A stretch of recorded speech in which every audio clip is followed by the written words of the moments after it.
Hello everyone, this is Tormuse, and picking up where I left off in Doki Doki Literature Club Plus.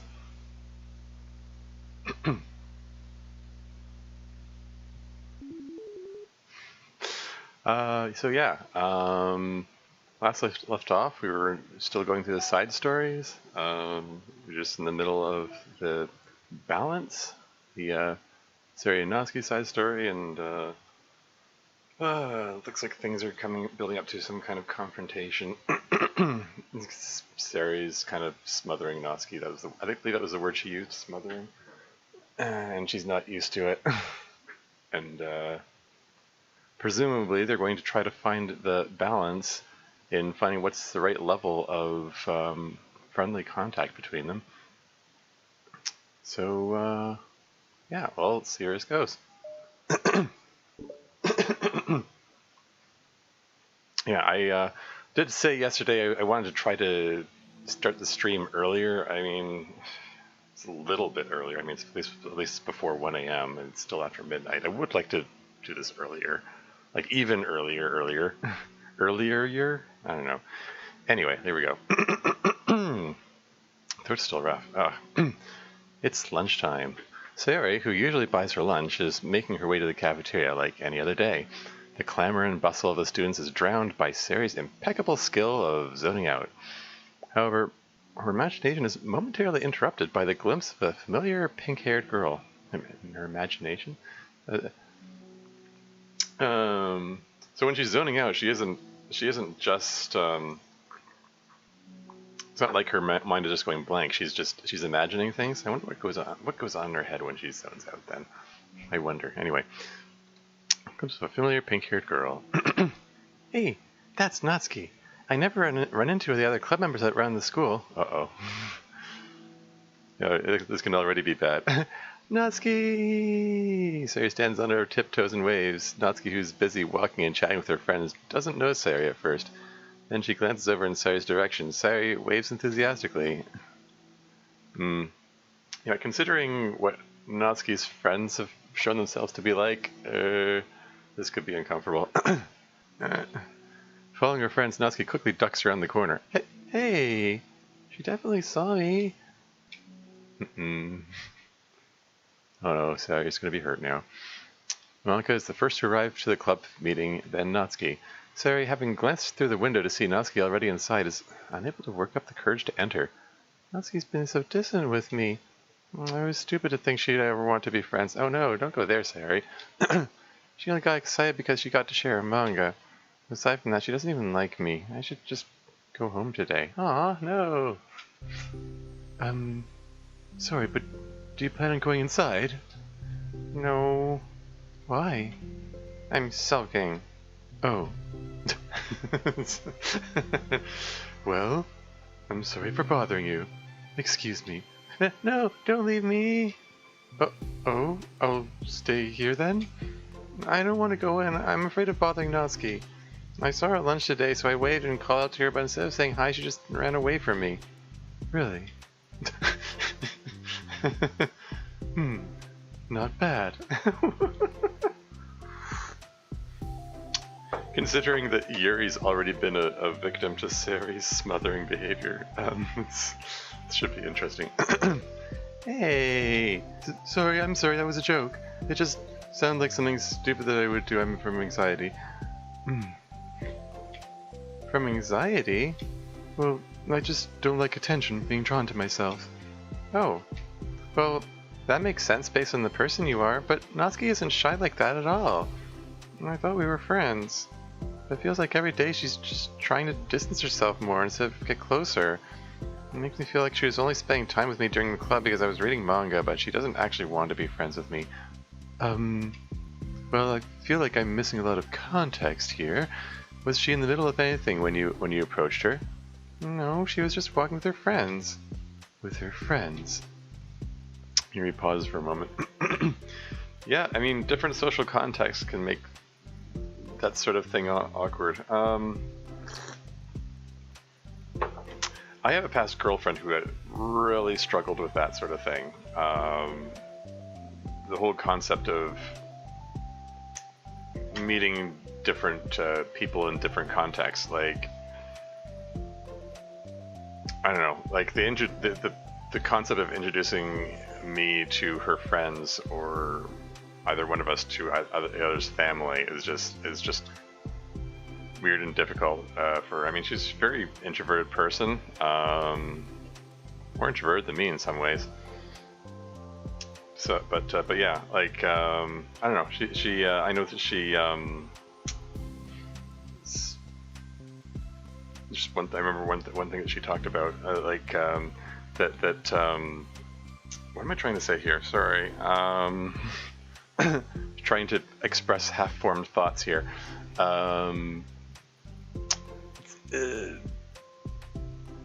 It's just like they're different social circles in life. Like they're. I mean, it's kind of like, okay.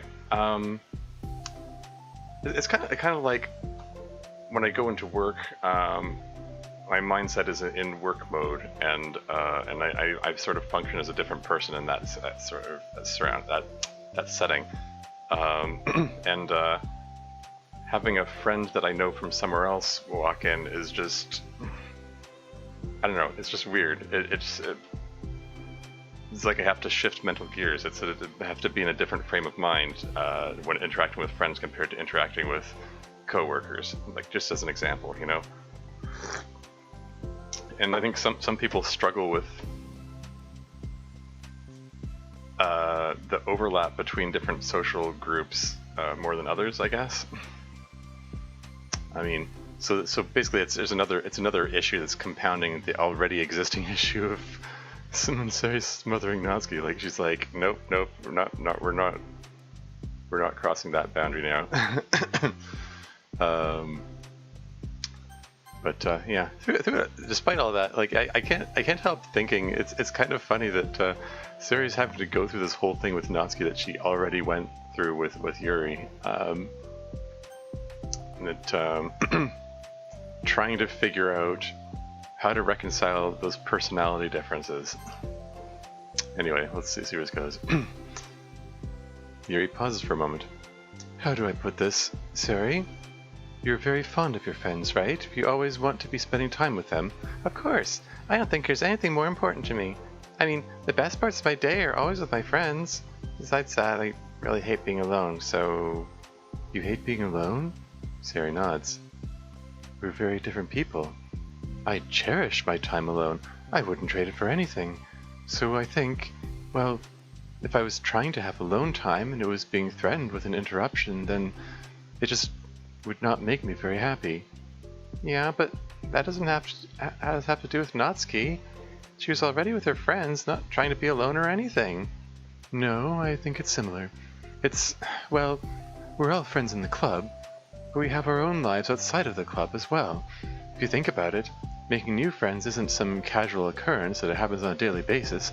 A friendship is an invitation to intertwine your lives together, but the capacity at which each person is ready to do that might be different. There are friends who just like to have fun together, and others who talk every day and share every detail of their lives with each other. I think when establishing a friendship, it's important to consider the comfort level of the other person. I mean, we don't really know much about Natsuki's life outside of the club. Could be that she simply needs to make friends at her own pace, rather than jump headfirst into a new commitment. Yeah, that's another important thing. Like, you know, different people have different kinds of friends, or they treat their friends like how should I put this? Like they're friends that you might share like deep personal confidences with, and there's some have some friends that you just, you know, hang out with for a good time and just, you know, spend time with them, or friends that you might meet for like just some specific activity, like excuse me, like, you know, I sing in a barbershop choir, for instance. Like, there are plenty of people in that group that I consider my friends, but basically only get together for you know, to sing together, but don't really know them well beyond that, you know.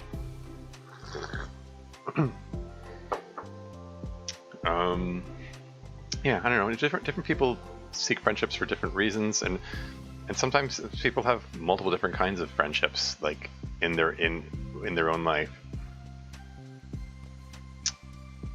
Yeah.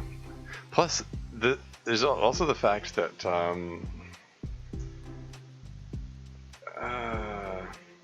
yeah, like it kind of reminds me of that book, the 5 love languages.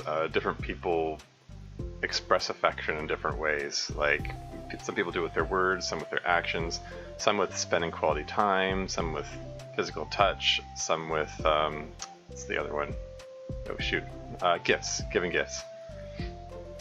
I get the definite feeling, Sari is very much quality time kind of person. Like, she just wants to spend as much time with her friends as possible. And probably physical touch too, considering how huggy she gets. I imagine Yuri's thing might be giving gifts, considering how readily she was willing to give her books away. Both in the original game and in this.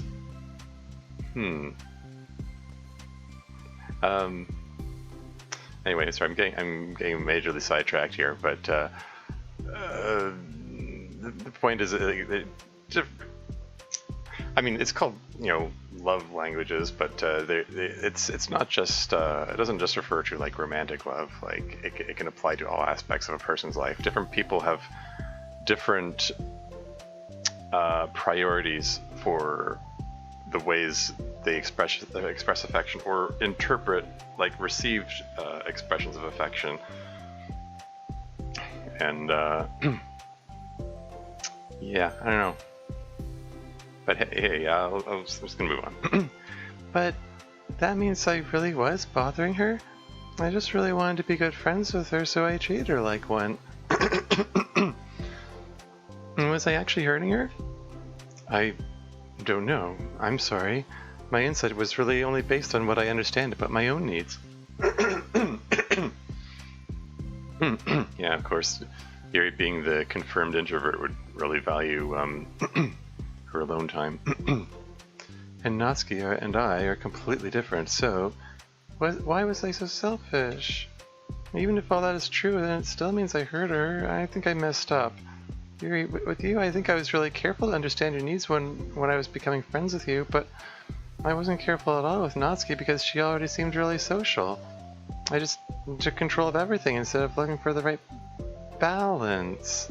Dum dum dum, name drop, their title drop. Now I hurt her and she doesn't want to talk to me. How can I let myself do this? Sorry.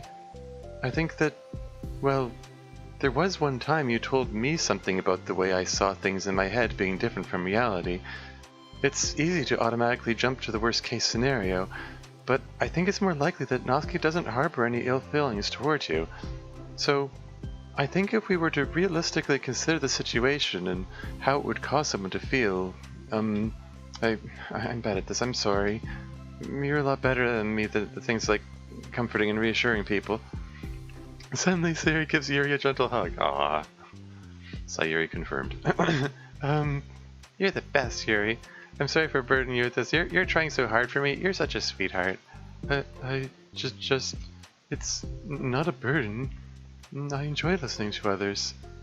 And my friends deserve happiness. Aww. Sari beams. Well, I think I'm gonna give Natsuki some space. Sari beams a lot.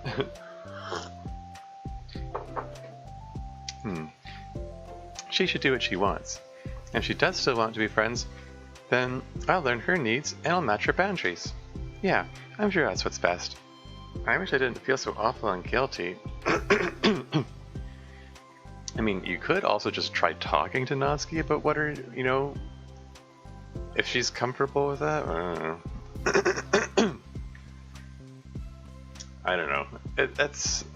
That comes back to the awkwardness thing that I mentioned yesterday. Oh well. I mean, it depends. It depends on the individuals involved, I suppose. Whether or not talking about it makes it more awkward, or yeah. Oh well. Moving on. It makes me feel desperate. I need to make it up to her by trying to make her happy, but that's not what she needs. I just have to tell myself that. It hurts, but I guess it means I still need to grow. I really want to grow as a person. If it's to be better for my friends, I want that. That's very mature of you, Sayori. I'm mature. Sayori hops up and down her toes. So, does that mean you'll be going home after all? Sayori shakes her head. I need to be here to show her that I respect her space. I'll just spend the club by myself today. Yuri nods in understanding. You can go in first. Okay. You're blocking the door. Oh, Sayori steps aside. By the way, before Yuri enters the club room, Sayori interjects. You said that you and Natsuki are completely different, but I don't really think that's true. I think you're actually really similar in a lot of ways. Yuri smiles and shakes her head. Sayori, that's absurd. Ha.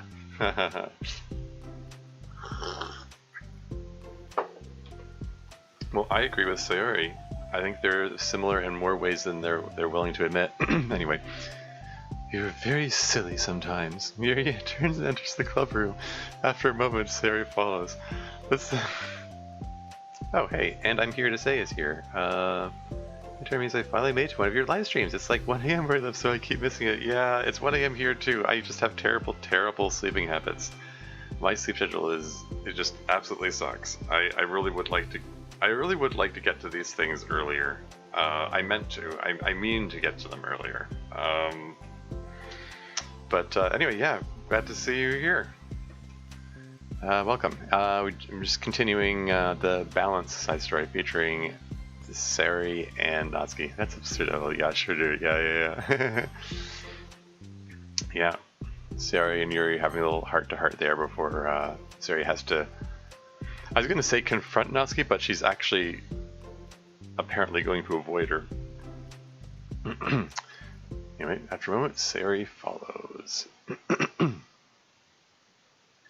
The club room is quiet. When Sayori walks in, Natsuki glances in her direction. Sayori smiles and gives Natsuki a quick wave before sitting down across the room.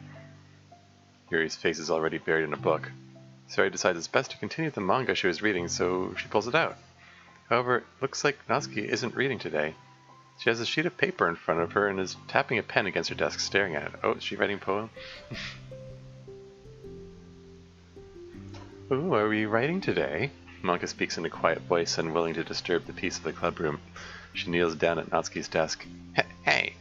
Natsuki pulls the sheet closer to her and covers it with her arms. Sorry, I didn't mean to peek. Whatever. I just wanted to see how everything is going. It's fine. Natsuki replies dismissively. She glances over at Sayori, who is focused on her manga. Monika follows Natsuki's gaze. I think she's mad at me. How come? I'm busy right now. Ask me later. Monika falls silent. Natsuki looks back down at her paper. Yeah, she probably doesn't want to talk about when she's present. Or when others are present. She inches her hand away from the top margin, allowing Monika to see. It says to Sayori. Ah. Oh. She decided to... But of course, I mean, that's sort of Natsuki's thing. She has difficulty, admitting how she feels out loud. So she just wants to put it in writing instead. Understanding, Monika smiles. She places a hand on Natsuki's shoulder and whispers softly, I'm proud of you. Natsuki looks away, but makes an motion to remove Monika's hand. Monika gives Natsuki's shoulder a quick squeeze before standing back up and pulling away. Aww. It's so, it's funny. Like, I originally got into this game because of the horror aspects. I mean, that's... Like, I would not have touched this game if not for the fact that it was advertised as psychological horror. I don't know, somewhere along the way it sucked me in for the other aspects too. Like I came for the horror, I stayed for the meta commentary, and here I am coming back for the more like moe stuff, like the little, all the friendship is magic stuff. It's just, I don't know, just gives me a warm fuzzy feeling, I guess. It's just so sweet. I'm here to say, says, you know, I'm the same way. It's easier to write out what I want to say, so it sounds coherent. Yeah. I love Monica and Natsuki's friendship. They barely interact in the base game, but it's so pure here. Yeah, I know, right? Anyway, moving on. The end of the club meeting passes. Yuri has already departed. So was Monica after checking on Sari and Natsuki to ensure they wouldn't stay too late. Sari was determined to finish her manga volume before heading out since the end was approaching. However, with Natsuki also staying late for an unknown reason, a silent tension hangs in the air. It's showing the closet background. Where are they in the room?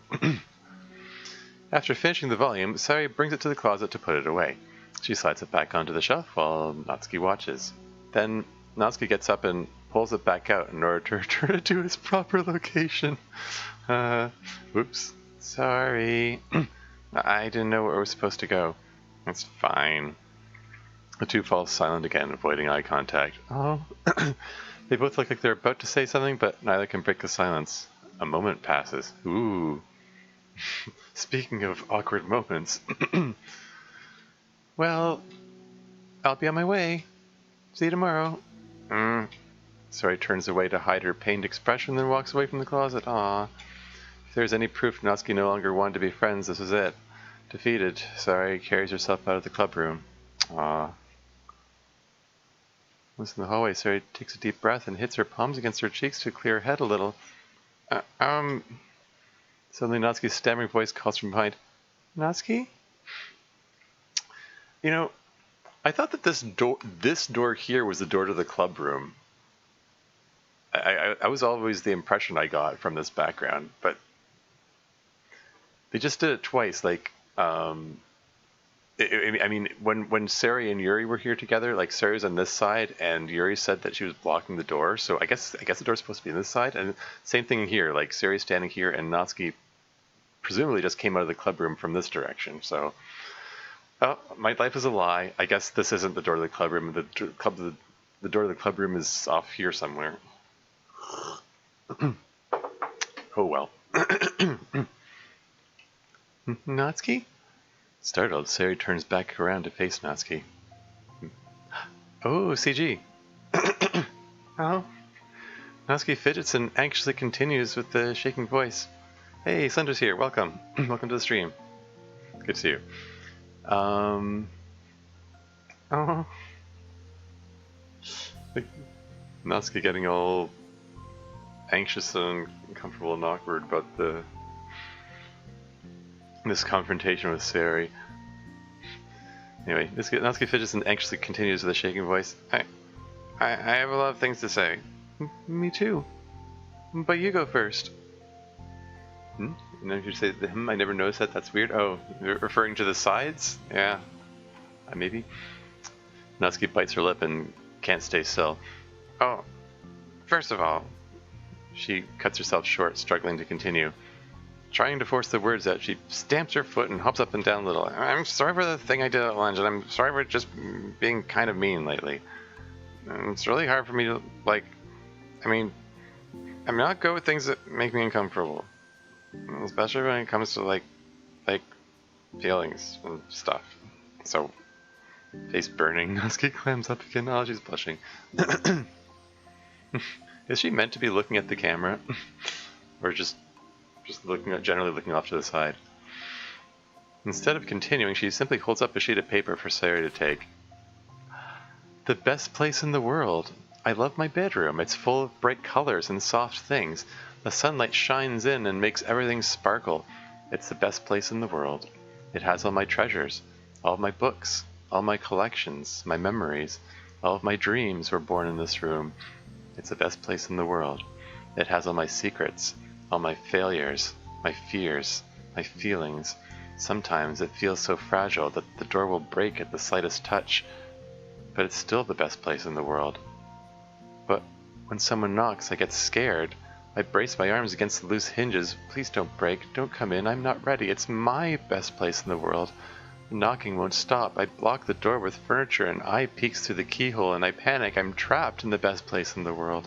I'm not ready to share my favorite place.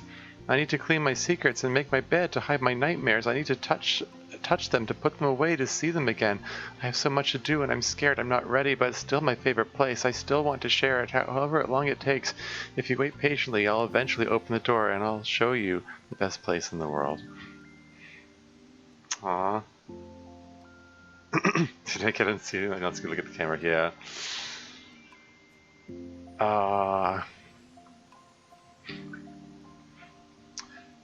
Now it feels like there's a lot going on here. Like, I mean, there's the metaphorical meaning that Natsuki's, you know, very personal, very secretive person. Like, she, like I said, she has a lot of trouble talking about her feelings. She doesn't feel ready to let Sayori in and talk about personal things. She's not, yeah, she's just kind of generally not ready to let Sayori in, and wants her to give her time to be ready, I guess. There's also there's also a you know, not so subtle, maybe more sinister meaning to it. When someone knocks, I get scared. I wonder if it that's a hint about Natsuki's home life. I don't know. But yeah, I mean, we don't know about Natsuki's home life. I mean, there's the popular fan theories are that she's being abused by her dad, but there isn't really any evidence of that specifically in the original game. We don't really know. But there are indications that her dad might at least be, you know, kind of controlling, kind of intrusive, you know, where she feels like she can't be herself at home. Like she has to hide her manga away at school instead because she can't keep it in her room. And she, you know, she values her privacy in there, and she doesn't get it at home. So, yeah, and so, I guess in a way, Sayori being kind of intrusive and trying to, you know, welcome in her, yeah, so yeah, like seriously, inadvertently.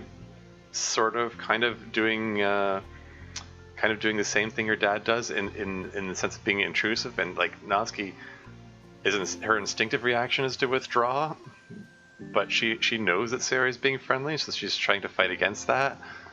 So there's just sort of this internal struggle going on with her. But yeah, I don't know. I'm rambling again, but this is sweet. Let's move on. It's a poem, but I thought, well, I sucked it up so that I could work things out with you. So just be happy about it, please. Sayori smiles deeply from the bottom of her heart. I'm happier than I could express. I feel so awful, but I'm so happy that you would do this for me. I actually realized before the club meeting today that I made a mistake. I got so caught up in the chance to get closer to you that I forgot to think about what you wanted, and that we probably have different ways we like to make friends. About, like, the friendship stuff, I mean, it's okay. I understand, so you don't have to force yourself to talk about it. Your poem did a good job, so don't force yourself if you're not ready yet. Okay? Natsuki nods. You don't have to feel like you did anything wrong. It was my fault, and I'm sorry. I wasn't mad at you today or anything like that. I actually felt really guilty and wanted to give you space. I was thinking it's silly that I just approach you all the time and that I should just let you approach me when you want to. Just whatever makes you comfortable. I'll respect that from now on. Friendship should always start with these things. With the right balance. Natsuki nods again. Sometimes it makes you wonder why your father hates manga. I mean, there are lots of possible explanations. Maybe, like I hinted at in TLC, that he just saw the stuff that with all the pink in it as being too girly, or it could be again, he's just overly controlling. One take on it that I haven't seen explored before, and I probably maybe I shouldn't say this before I release it. Whatever. In my upcoming sequel to Doki Doki Storm, I'm planning to go a different direction with it. Because like a lot of people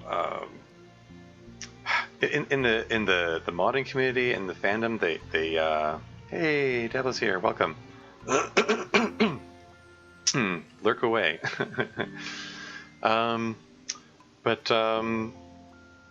Yeah, I mean, I kind of wanted it to be a surprise, but I guess I'll talk about it. Like a lot of the fandom, the DDLC community, treat Natsuki's father like some kind of black and white abusive bad guy or whatever. And I wanted to take a different angle and make him like the intellectual type, you know, who you know, is just really into academics and stuff, and wants you know, Natsuki to be the best at school, and just really frowns on things that he considers childish, like manga.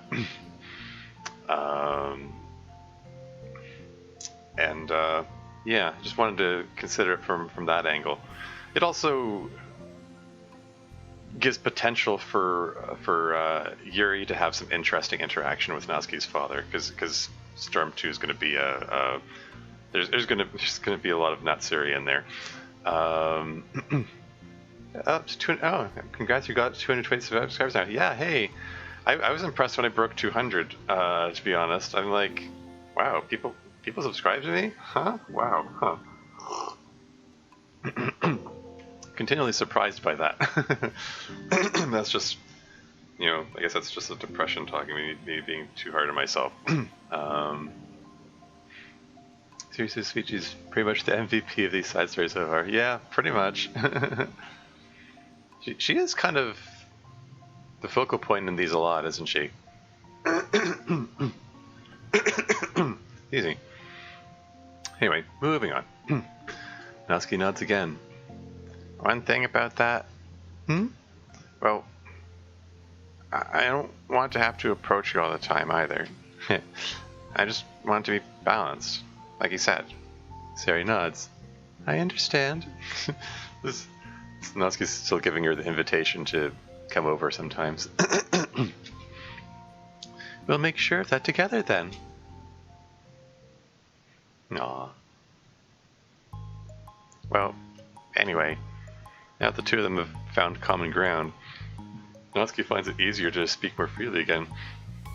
I'm not going to be like sharing my poems all the time now or anything like that, but I guess it wouldn't hurt to do once in a while. Only the best ones. So you better like them, because otherwise I might change my mind. If I like anything you do, Natsuki. I was just saying. More importantly, I have to tell you about my new boyfriend. Wait, what? Huh? Oh, from the manga. Wait, I need to guess who it is. You definitely won't be able to guess. The two walk down the hallway together. Oh my god, we have so much to talk about. There she goes saying, there she says, she goes saying, oh my god again. Nobody used that phrase at any point in the original game. Used it twice now. I kind of wonder if like I made the comment earlier that Monica's using a lot more informal language in these side stories. I kind of wonder if Dan's making a conscious choice to have the characters talk differently as a way of highlighting the fact that this is an alternate universe kind of thing, or alternate virtual machine, as the case may be. or if he just genuinely forgot how his characters talk.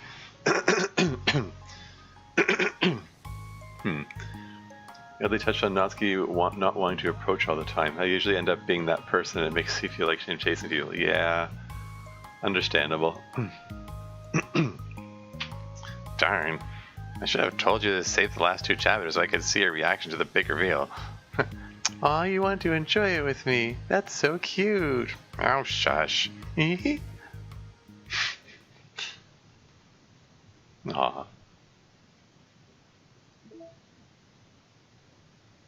So that was all cute. Oh, hey, new stuff. Finish the side story balance too. There we go. Halfway through the, or I mean, I guess we're more than halfway through the side stories now.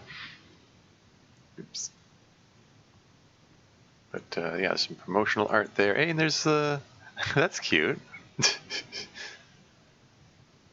New Natsuki art. Anything else? Is this the best place in the world poem? Yeah. What's this? Oh, hey, a poem from Natsuki distributed at special events in the past. Huh.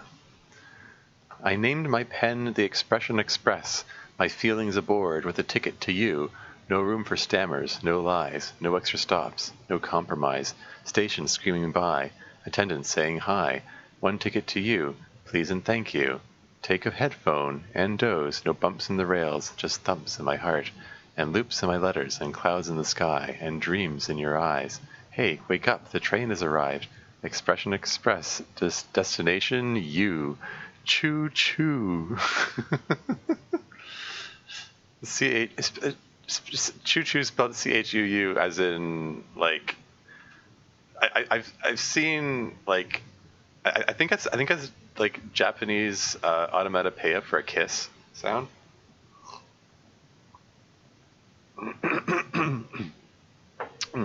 So they're asking what's next after side stories. I'm going to go after the rest of the meta content. Probably do the yeah, I'll figure it out as I go. But I don't know. This is cute.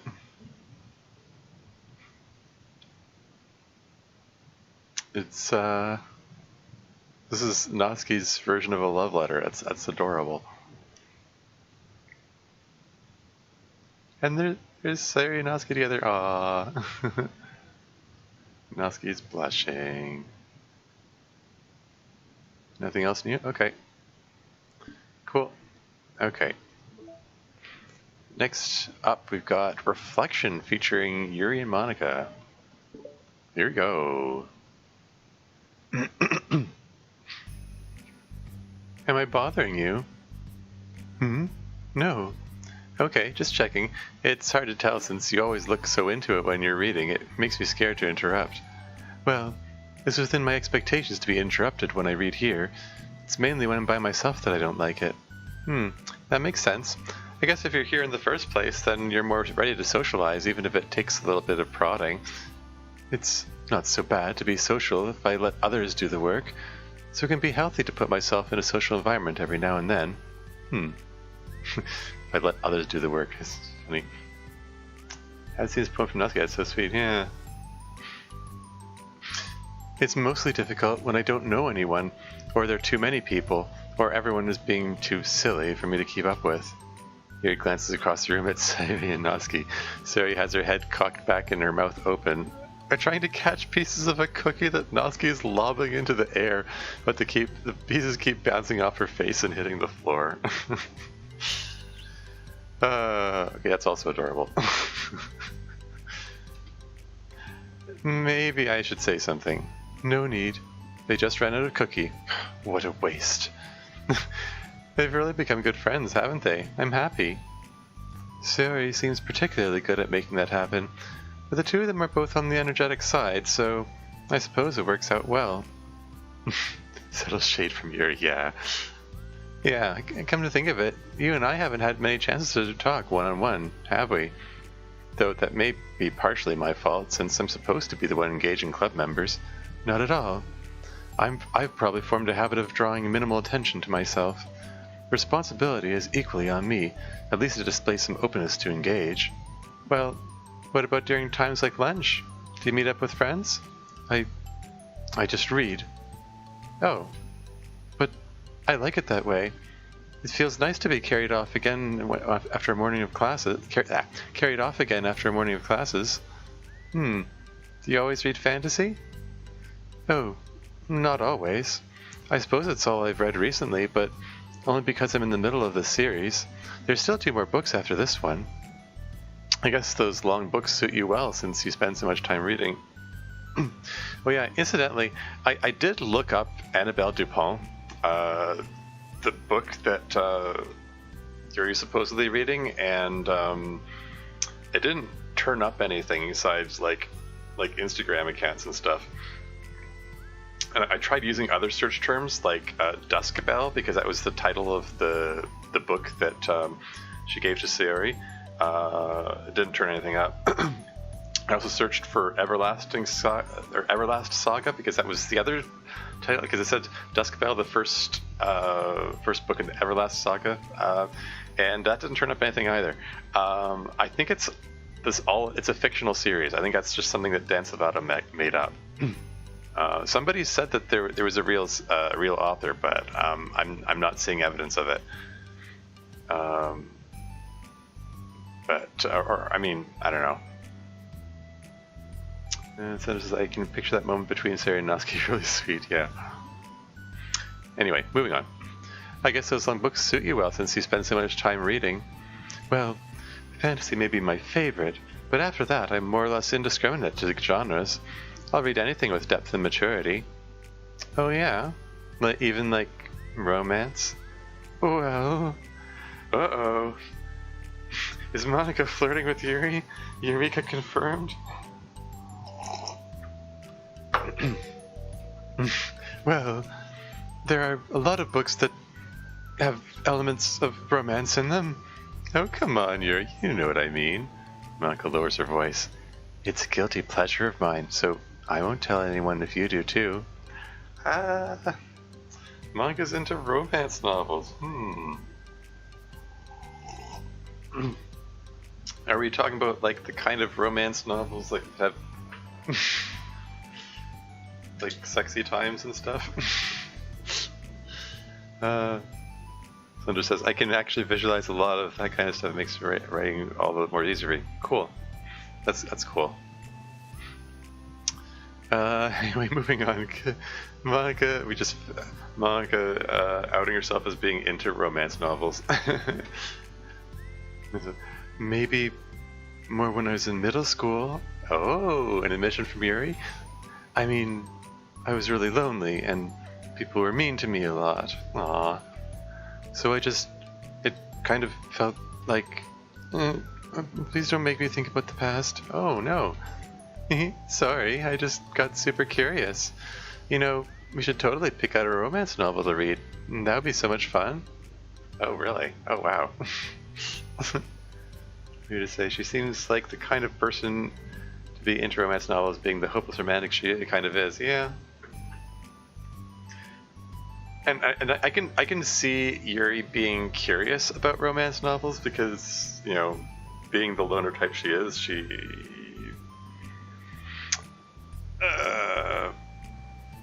you know, doesn't have experience with romance, so she might like to experience it vicariously through her books. Like just like she likes to experience a lot of things vicariously through her books. I can imagine that she let her imagination get carried away with that sort of thing. Anyway, moving on. Absolutely not. Really? Even if it was just between us? Try asking someone who has no shame, like Natsuki. Oh. Ouch. Is that a bit of a judgment from Yuri there?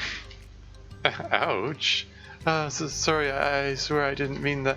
Well, I guess it was my fault for pressing you. I'm like that for things in my past too, you know, like things I feel too embarrassed to re-experience. There's nothing wrong with growing out of things. It happens to everyone. For instance, Natsuki's interest in manga reminds me quite a bit of how intense I used to be about my own interests. Makes you think that she'll likely grow out of it too. Sorry, yeah. Damn, not so subtle shade from Yuri. Yeah, no kidding. Alright, moving on. Hey, why are you talking about me? No, we were just talking about how our interests have changed over the years. When did you get into manga, Natsuki? Huh? Like a couple years ago, I guess? I was already sort of into it before that, but I wasn't really going hard until then. Going hard. Natsuki said going hard. Anyway, moving on. Oh yeah? What was it that inspired you to get more into it? I don't know. I guess, let me think. It was after I discovered a series I really liked. Yeah, I was just like really fed up with a lot of things, and I got super into this one series I really related to. I guess I had an edgy phase where I just hated everyone around me and wanted to be by myself. Hey, kind of like Yuri. Monica. Sorry.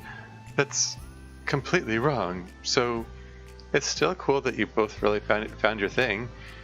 They're almost like opposites, but it sounds like they helped you a lot through hard times. You know it. Wow, the heck? Is that book even bigger than the last one you were reading? It's technically slightly longer, but not by very much. How high do you think it would go if you stack up the whole series?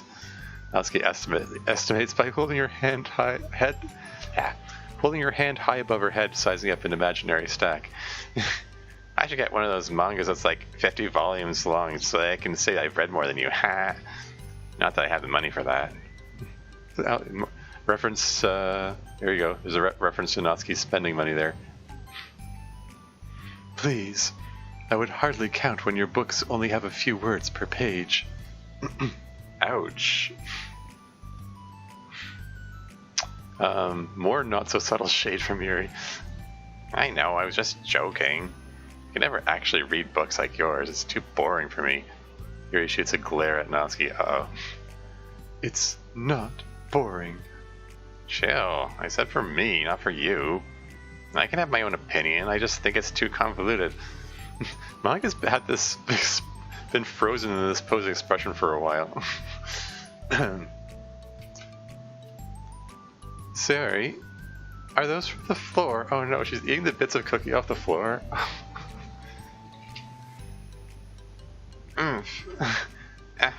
Gross. Also, wash your hands before touching any of my books.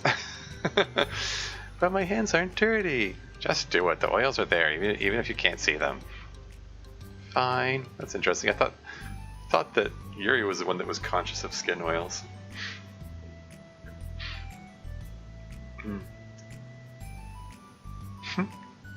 Eureka or I think I like Eureka as a ship name just because it sounds like the other Eureka spelled Eureka, as in like what you're supposed to shout when you discover something, like Eureka. Anyway, going hard. I'm glad I'm not the only pervert who picked up on that. Haha. They really are the odd couple of the game. Yeah, seriously. Natsuki being Felix and Yuri being Oscar. I think he might have it the other way around. I mean, isn't Oscar the one who's kind of the slob, and Felix is the fastidious one? Like, I think Yuri's more of a Felix, because Felix is the one who's more uptight. Anyway, I mean, it's been a while since I've seen The Odd Couple. Actually, Natsuki seemed to take it in stride. Yeah. Anyway, moving on. Fine. So he trots at the door. There she is, trotting again. She trots so much in this. Trots at the door, and Natsuki follows. Yuri, you look a little upset. What kind of nerve does she have to call my hobby boring? Well, she did correct herself. Hardly. She was so condescending. Oh, sure. Yuri accusing Natsuki of being condescending. That's kind of funny. Anyway, I don't mind if she thinks it's not for her. I already understand that it's not for everyone, but she knows well how much these mean to me. Does she? Does she, though? Does Natsuki know how much they mean to her?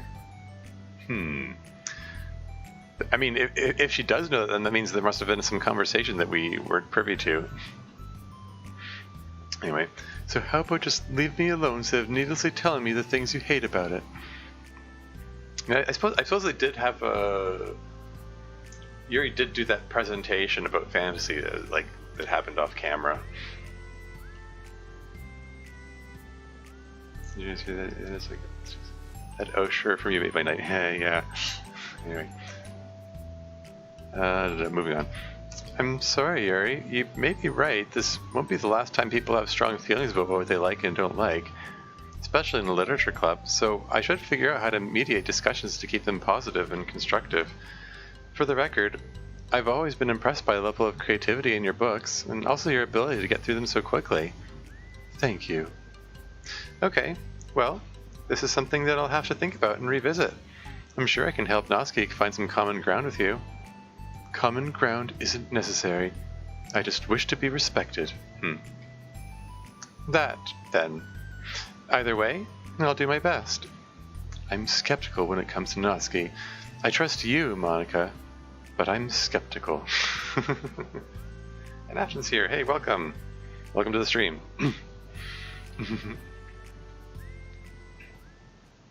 Is that the end of the first half there? No, it's going on. Can we go on? Okay. Okay, everyone. We have a special club meeting today. Ooh, this is new music.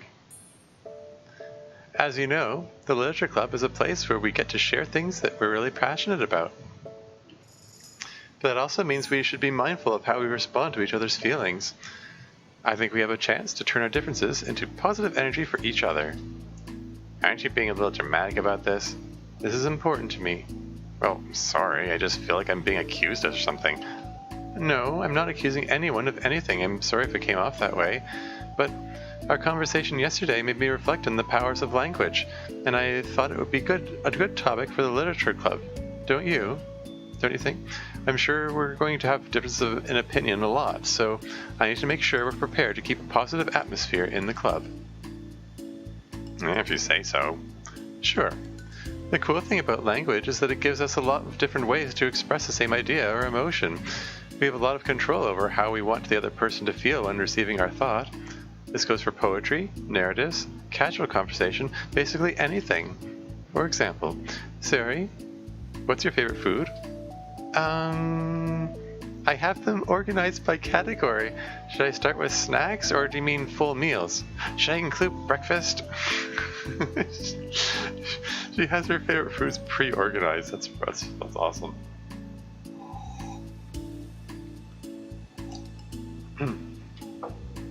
Oh, jeez. Okay. How about your favorite fruit? That's easy. Cherries. That sounds a little suggestive.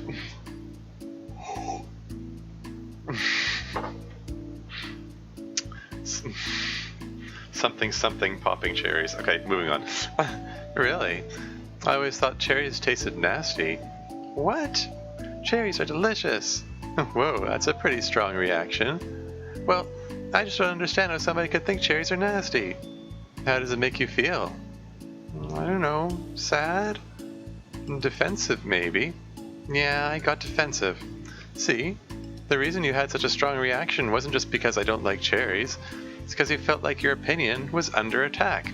Oh, hey, this is the theme that Monica got at back in Act 3 of the original game. How Sari figures a strawberry person. Anyway, moving on. But that's weird, right? Something like taste is completely subjective. But when I say something like, I think cherries taste nasty, I'm using objective language. Aha, there you go. I'm challenging Sari's reality that cherries are delicious with my own, which is that cherries are nasty. Yeah, this is why I believe it's really important to, when expressing opinions, couch your statements in the statement that it's an opinion. like make it, phrase it in a way like I think that or I feel that, stuff like that. Anyway, moving on. Wait, hold on. How is that objective when you just said it was only your opinion? It has to do with the way our brains interpret the words. You're talking about the reality of the cherries, not your feelings about them. Like Sayori. Let's rewind for a second and pretend I didn't tell you that I think cherries are nasty. Good.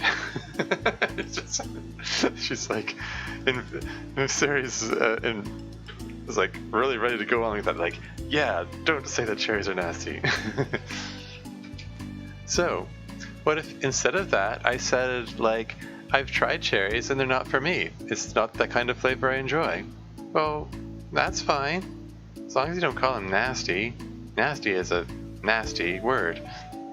Okay, so cherries was kind of a weird example, but I think it gets the point across. This time around, instead of talking about the cherries, I just talked about my feelings and Sarah didn't get defensive. So instead of clashing with each other, it's like we received an invitation to talk about our differences. Yuri, you don't need to take notes. I'm not going to quiz you or something. You see Yuri's just kind of scribbling this down. I know that. I was just, sorry, I didn't mean to call you out. You can do whatever you like. But does anyone have any thoughts so far? Yeah. I just feel like I shouldn't have to put all my language through a filter just to protect someone's feelings.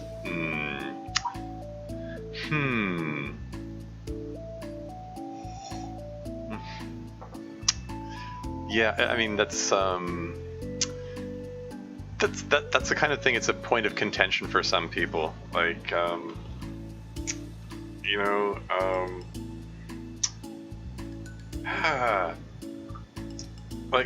mean, I'm of the opinion like there are always nice ways to say things. Like, even if you're expressing a negative opinion or a criticism, different ways of saying things are nicer than others. I think it's just a good point of consideration towards the other person to try to phrase things in a nice way.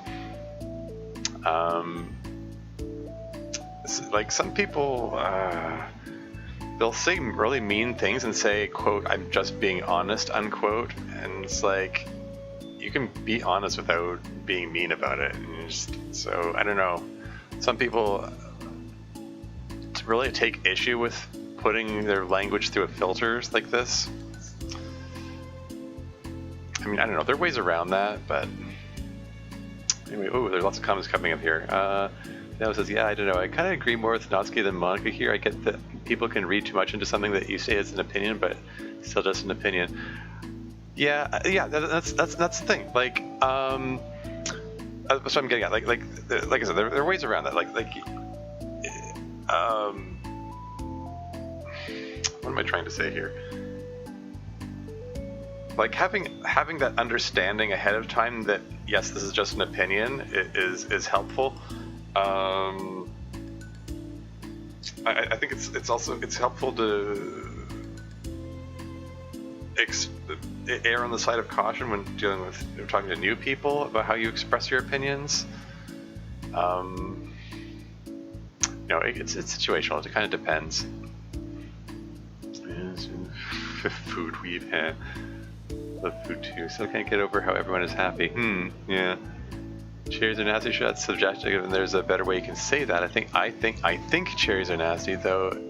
Is like, yeah, okay, it's your opinion. I don't mind that. I don't think you have to water it down to I don't like cherries to have an opinion on it.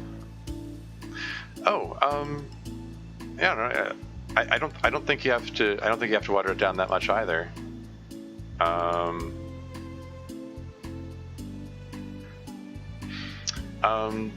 Yeah, no, I agree with you, Diablo. Like saying I think cherries are nasty is suitably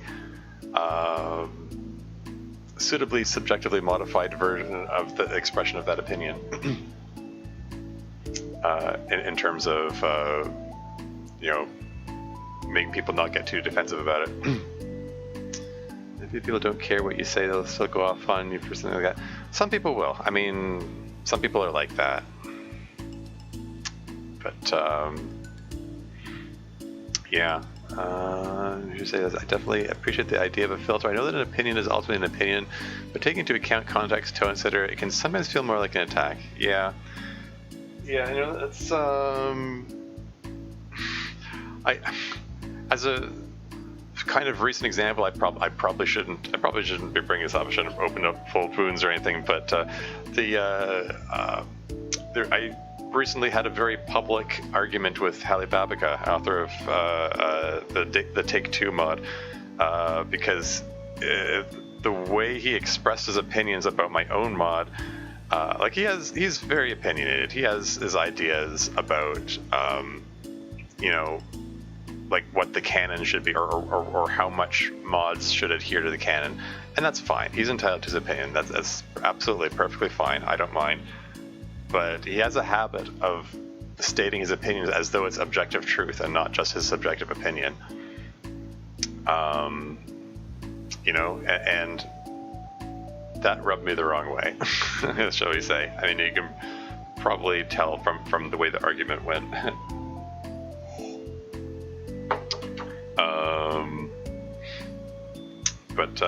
But yeah, I don't know. So, some people have difficulty separating those things, I guess. The concept of yeah, I don't know. But yeah, I stand by what I said. I mean, there are ways you can word it and parse it and just generally express it that are better choices, I guess. They're less likely to be hurtful. I don't know. Like if I say like a certain kind of music and someone else calls it weird or bad, it can sometimes sound like I'm weird for liking it. Again, depending on the context, tone. Yeah. That's kind of what we're getting at here, or what Monica's getting at here. Anyway, moving on. Yeah, I just feel like I shouldn't have to put all my language through a filter just to protect someone's feelings. Well, you don't have to. The choice is yours on how you want to come across to other people. Yeah, and there it is. I mean, like, you don't have to do it. It's just a point of consideration to do it. It's at the end of the day, it's a personal choice. I'm only suggesting it as a tool to help turn your differences into a positive experience rather than an argument. Right, Sayori? Whatever you say, cherry hater. Oh, come on. Sayori, I actually like cherries. I was just saying that to help demonstrate. What the heck? I've been duped. Sayori's amazing.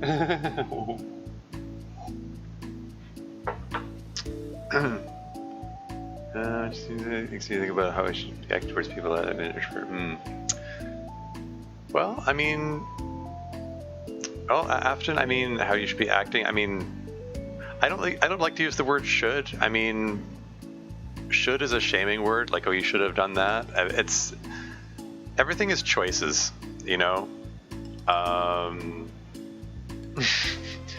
Some choices, yeah, like every choice you make has different consequences. Some choices will have a greater chance of having more favorable consequences, I guess. You kind of have to figure what the right balance is. We're looking for McCain. This conversation on Reddit, I think I might have been a part of that. Yes, it was. It was in Halle Babica's review of True Literature Club, which is my first mod that I made 3 years ago. It feels weird to be able to say that. Yeah, it was 3 years ago. And I'm still playing DDLC now. What am I doing with my life? But yeah. What am I trying to say? It's all public. You can see everything that happened there. I mean, there were other parts of the argument that happened in other places too, like over in the Discord and on his YouTube videos. But yeah. Anyway, I guess it's just I've experienced the flip side where people get very touched by their favorite things, where even small criticisms that set them off. Yeah. Oh yeah. I mean, depends on the individuals, or Anything in the mods is pure speculation, it'll differ from everyone's ideas and so on, yeah. There's definition of adorable. Imagine being someone like Sari in real life.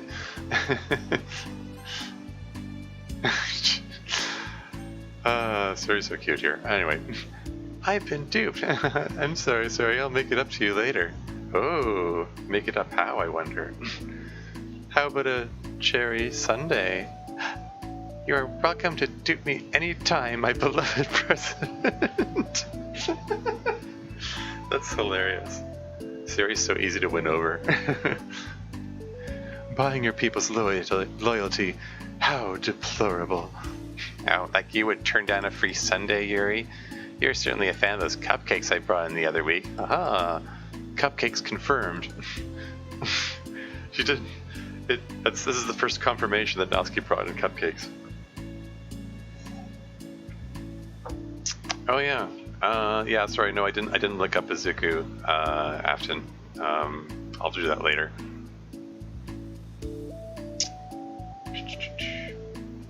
A Reddit conversation about Pride mods. That's right. Reddit conversation about Pride mods. Okay. Well, I'd be curious about that because I kind of sort of put LGBT content in all of my mods that I've made so far. I suppose Christmas with Monica doesn't really have LGBT content, but other than that, the other ones do. Anyway, moving on. You're certainly a fan of those cupcakes I brought in the other week. Also, this also confirms that Yuri ate the cupcakes, which is interesting in itself. I mean, I made the comment. I made the comment in when I was streaming the original game that Yuri never actually ate any cupcakes. Like both times around when Natsuki brought the cupcakes out, Yuri was off making the tea, so there was no mention of Yuri eating any. So I kind of wonder if Dan included this just to give Yuri confirmed Yuri ate cupcakes. Yuri ate Natsuki's cupcakes. Is that a euphemism? Anyway, moving on. I was reading and not keeping track of them. Wait, how many did she eat? Oh, that's enough. We're getting off topic. So, now that we have the gist of it, how about we try it with something more relevant to the club? Like manga, right? Let's try to have a productive discussion about our differences in opinion. Yuri, do you want to start? Uh-oh, putting Yuri on the spot. That's so cute. Yuri likes cupcakes. That's funny, because in Doki Doki Storm, it was a point where Yuri never actually ate a cupcakes, but here she was mindlessly eating them. Yeah. Picture Sari shoving Natsuki's cupcakes in her mouth like a hamster. Well, that sounds like Sari. Oh dear, Maka's putting Yuri in the spot. This is the kind of thing that makes Yuri uncomfortable. Here we go. Well, I'd rather not. No. Aw, how come? Well, because I don't see how anything productive can come from that. They're just going to start a fight. No, it'll be fine. That's why I'm here to moderate. Let's just have a calm and rational discussion. Yeah, give me a little more credit. I'm not a child. You don't have to coddle my feelings. I always think it's more respectable to just speak your mind. Respectable? Respect. That's the title of the site, sorry. Respectable. Yuri's expression changes at that word. This is curious. Like, I thought this side story was focusing on Yuri and Monica, but it seems to be focusing more on Yuri and Natsuki's differences here. Anyway, as Monica recalls, being respected was the crux of the matter for Yuri. Well, the point of the exercise isn't exactly like, it's fine. I have nothing against anyone personally. You're entitled to enjoy whatever it is you like. I just prefer more depth and nuance in my reading material. I look for stories that are imaginative and sophisticated beyond the surface level. Oh, well that's just a misunderstanding then. I thought you were going to say that manga's for children or something. Like, I don't hear enough of that. There's plenty of deep manga. I'm not clueless about manga. I've read my own fair share when I was younger. Oh, really? Yuri read manga, confirmed. There's so much fodder being added for fan fictions here. What? Are you serious? How come you never told me? Because I'm past that point in my life, and I really prefer not to revisit it. I prefer more mature things now.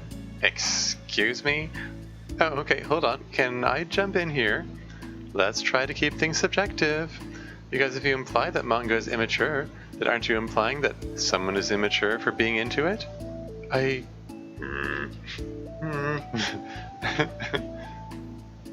Well, maybe it's immature to judge people for having different tastes than you. Oh, burn from Natsuki. Natsuki. And Chemistry Cat's here. Welcome. I was just stopping by since I'm visiting a friend's house for the weekend and woke up in the middle of the night. We'll probably miss the stream where you finish this, but I hope you enjoy it. Cool. I'm sure I will. Moving on. Natsuki? Nobody's immature. I've read Natsuki's manga and Yuri's fantasy, and I love them both in their own way. Neat. Good old Sayori being the go-between. Okay. It's great that you like it, but I still find it boring. Boring isn't subjective. Okay, it bores me. That's subjective. But, I mean, the thing about... This is ridiculous. Do you see why I didn't want to participate in this? I knew it was just going to make people upset. I'm not upset. Like I said, I don't care what other people think, but I always got the impression that you secretly looked down upon me, so I'm glad my suspicions were confirmed. Oh no. Oh no. Natsuki, no. Although chill Natsuki was up until Yuri mentioned maturity. Yeah. The whole talk of maturity seems to be a real sore spot for Natsuki. She does not like being called immature. Which suggests that it was kind of a big deal in the original game, which she does at one point make a comment that, yeah, I know I'm being immature. Yeah, because she does have, yeah, it is a sore spot for her. Like, she does make comments like, "Ha, you didn't expect that from the youngest in the club," or "Oh, people think this is just for kids," or... Anyway, moving on. We're not moving on, hold on, there's more comments here. We expected Natsuki to raise her defenses after the first thing Yuri said, but it wasn't until Yuri mentioned maturity she popped off. Yeah, exactly. Okay, moving on. Suspicions were confirmed. That's not true at all. You're making assumptions. Uh-oh. Natsuki's angry expression, her only angry expression besides the yonder one that was never used. You can't blame me for getting defensive when nobody ever has the least bit of respect for the things that I'm into. The only thing I look down upon is when people make fun of me for just being myself and trying to mind my own business. What? Have you looked in a mirror? Uh-oh. Tell me again about respect after calling all my interests immature. You can't... Please stop. Oh no, yeah, Sari's crying. Please? You don't mean the things you're saying right now. Let's just be friends. I didn't mean for this to happen. Well, it did. So please don't invite yourself to try and solve other people's problems next time, okay? Yuri's piercing words send the clubroom into a choked silence as she gathers her things. She leaves. Uh-oh. Holy crap. Never heard her sound like that before. She must be so pissed. Well, you weren't very nice either, so I'm just saying. Yeah, I mean, that was kind of the difference. A lot of Natsuki's statements were of the, it's my opinion or how I feel about it, while Yuri wasn't stating it as an opinion. She was saying it was immature.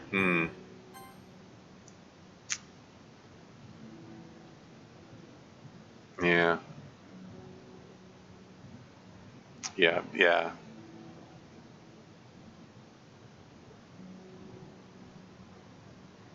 Yeah. Whoops. So, it turned out that was a bit of a train wreck. Oh well. Moving on. I was just saying. How did this happen? It's my fault.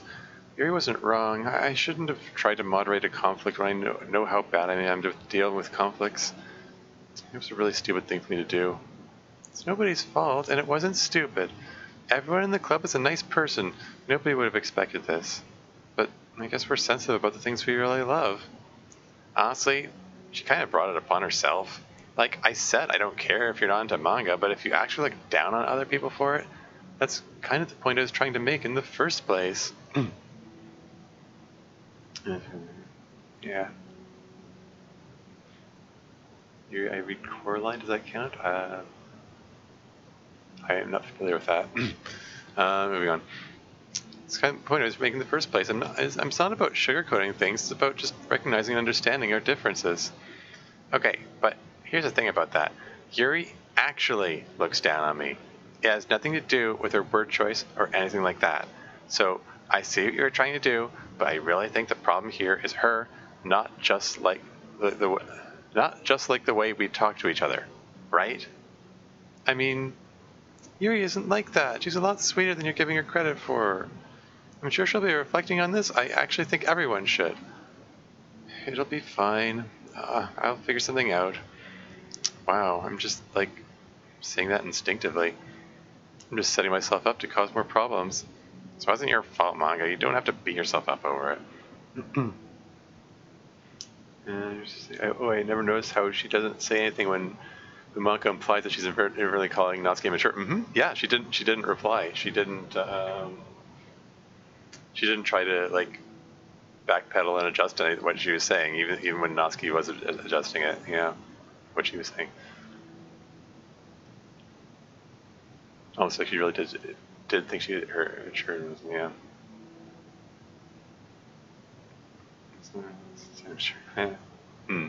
Yeah. Anyway, moving on. You don't have to beat yourself up for it. If you ask me, it's good that the truth finally came out, because I can just move on now. But, it's fine, I promise. Let's just get our mind off this, okay? In fact, it's a good opportunity to read some manga without having to worry about feeding Yuri's superiority complex. Don't be mean. I'll talk or read manga or whatever you want, but don't be mean to my friends, okay? Sorry. I'm just bitter. Okay, guys, this might be my least favorite side story because it's weak as a Yuri Monica story, yeah, but it's also really strong as a piece of overarching story. So I really like that. I'm sort of presuming, or at least hoping, that this is going to lead into a conversation between Monica and Yuri where they resolve this this bit here. Yeah. I don't know. But yeah, I mean, it does feel like it's more about a conflict between Yuri and Natsuki rather than being a Yuri Monica featured story. Kind of a springboard to Natsuki Yuri, even if it does have roots for being Monica. Yeah. Yep. Oh yeah, I can totally see that. I'm really wondering what Dan has in store for the Yuri Natsuki story. That's going to be interesting. Anyway, moving on. Everything will be okay. I mean, I don't have the answers, but I at least know that we're all good people and don't want to hurt each other. That phrase, everything will be okay, I'm making that a sort of a catchphrase in my one of my upcoming mods, so it just sort of jumped out at me. Anyway, Tim says, I've met people in the community that don't like the ships between the girls, and even met people who don't like mods that add in new characters. They prefer mods with just the girls in it. Yeah, everyone has different opinions. Like I keep saying, it's normal for different people to like different things. It's, anyway. Moving on. I at least know that we're all good people and don't want to hurt each other. This will be a learning experience. Monica says that, but her uneasiness is given away by how much she has to force the reassuring tone in her voice. This is bound to happen eventually. Natsuki and Yuri have always engaged with each other the least out of anyone, and this is the reason. As Sari and Natsuki proceed to distract themselves with manga, Monica sighs to herself, unable to shake her worried thoughts. Will the club really have to just come to terms with the fact that some members will be incompatible with each other? Monica desperately doesn't want to admit that, and she knows Sayori doesn't either. But for once, a solution doesn't seem to be in sight. The Yuri-Monica conflict came with the last thing Yuri said, almost like in her moment of anger. She was blaming Monica for how hostile things got for getting involved when no one asked her to. Yeah, we'll see about that. And there's a new email. What is this? Issues caused by unprotected memory? I'm going to read that in just a moment because I need to use the washroom, so I'm just going to do that, and I'll be right back.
And I'm back.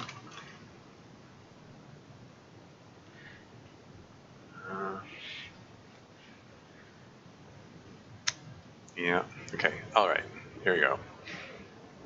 Issues caused by unprotected memory. Are these going, okay, these are, each one is earlier than the last. So yeah, I guess once I have all of these opened up, I'll be able to read them through in actual chronological order. Anyway, here we go. From Ravi Grasso. Has anyone evaluated the side effects that might be caused by sharing a memory pool between multiple virtual machines rather than allocating them separately? Looking at some of the files from VM1 is generating, and I'm finding some information that definitely shouldn't be there. I haven't seen any evidence that this is actually affecting the inside of the VM itself, so I don't think this is a priority, but it's definitely worth noting. My best guess is that memory being freed from VM2 isn't getting zeroed out, which technically gives VM1 access to it. All the info I have will go into the issue tracker, but I want to check if anyone else already noticed something along these lines. Ravi Rasso, system engineer. So they're implying that the different alternate universes are communicating with each other?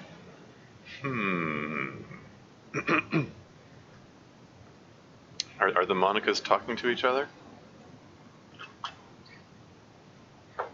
Or other characters besides Monica, maybe? I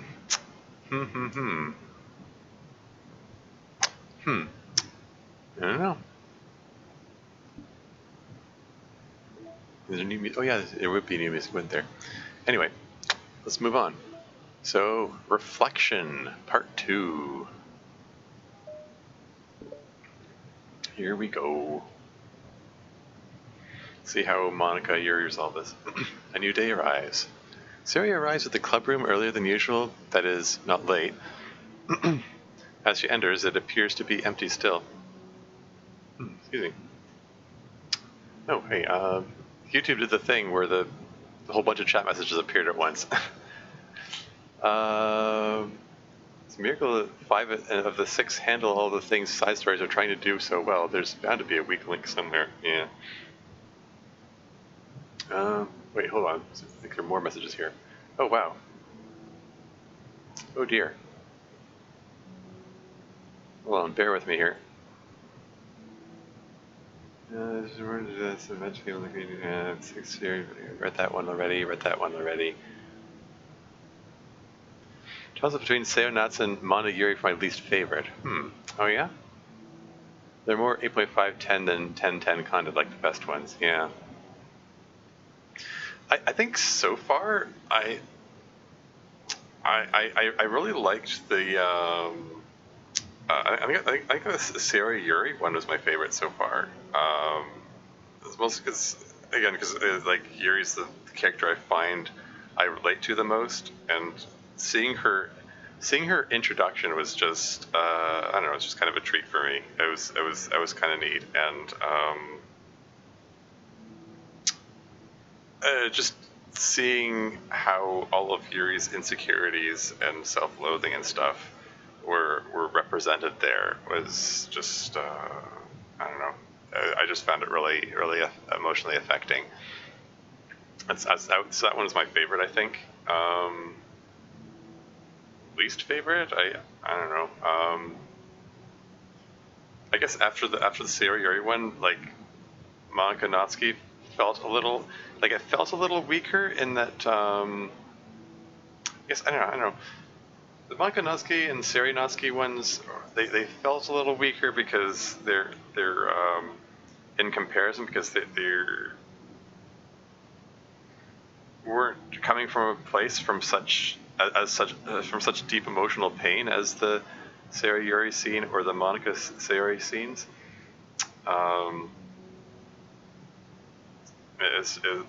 They're just about learning to be considerate to others, rather than, I don't know. I don't know. I'm sure my opinion will evolve as I read more, and I'll figure things out. Figure out how I feel about it. Anyway, it brings up my thoughts that there's never been a mod that everyone loves. You'll have some people who like something and you have different opinion. Oh yeah. Nothing is universal. No, there is no mod that everyone loves. There's no mod that everyone hates.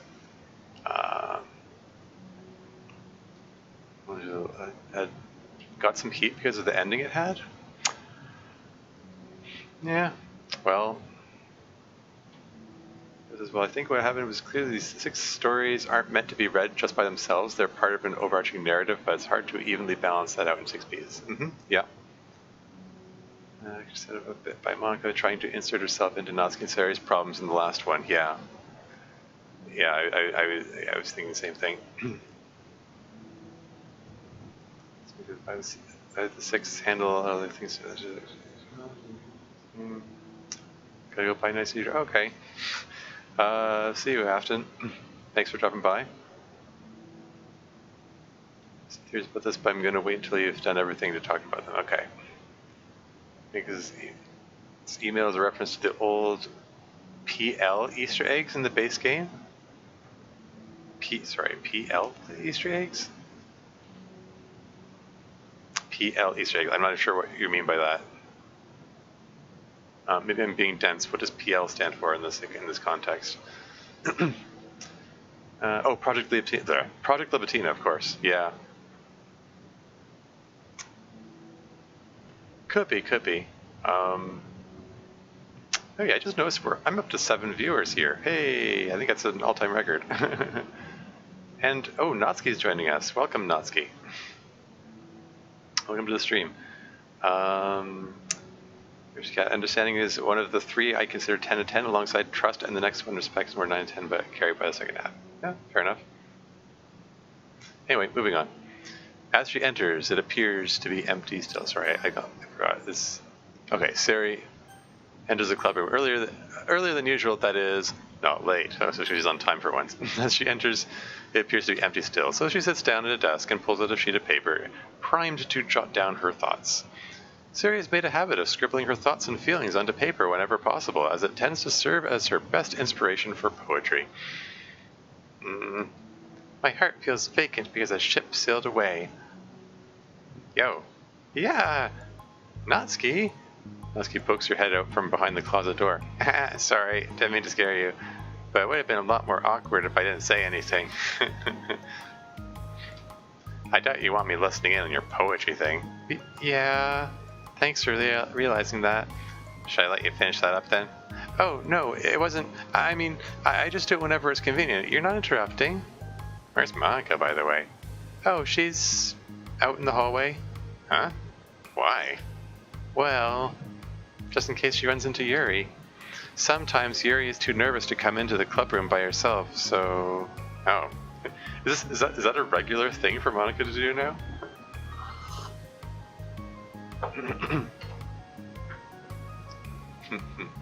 You said the ship sailed away after Natsuki and Yuri had a big fight? Oh.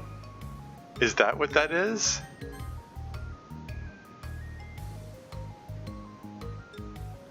My heart feels fake because the ship sailed away? Because of the Yuri Natsuki fight? That's an interesting interpretation. Anyway. Moving on. Oh, jeez. Has Yuri really let things bother her for that long? She can't control her feelings. For some people, it's really hard to cope when you get a bad thought in your head. Maybe you can distract yourself for a little while, but as soon as it's just you and your thoughts again, it comes back.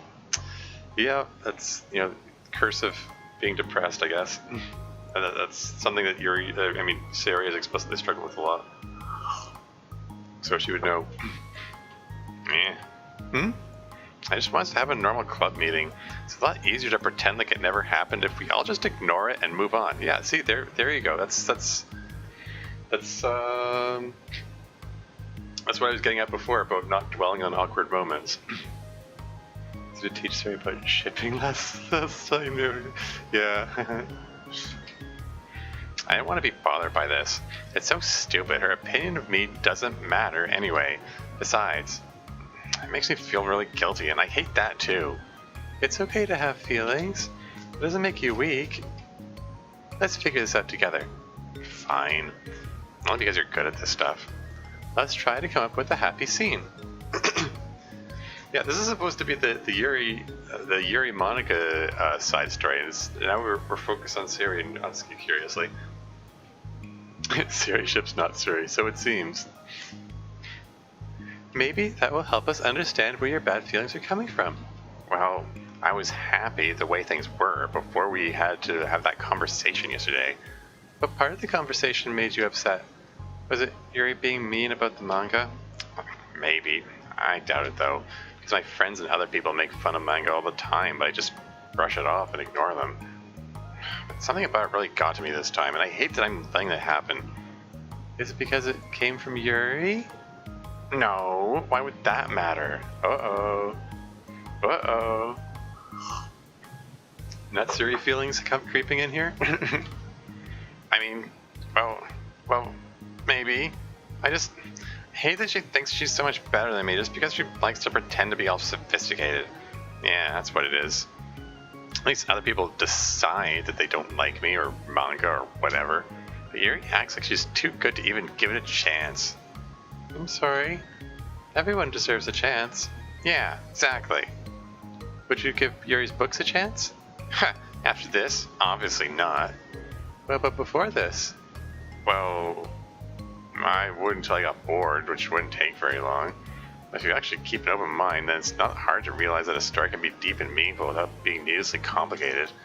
I see. But I like Yuri's books. Yeah, but you like manga more, right? Sari shakes her head. I like them both. I like them in different ways. but I like them both. I mean, the manga is really honest and fun and easy to just let go with, and the fantasy has a lot to interpret and uncover, and it's really rewarding to have some good quiet time together with it. But the most important thing is that both the manga and the fantasy are true to themselves. So, I love them both. I think there's room for both of them to be in the same club together. And I just feel like maybe they have more in common than you would think.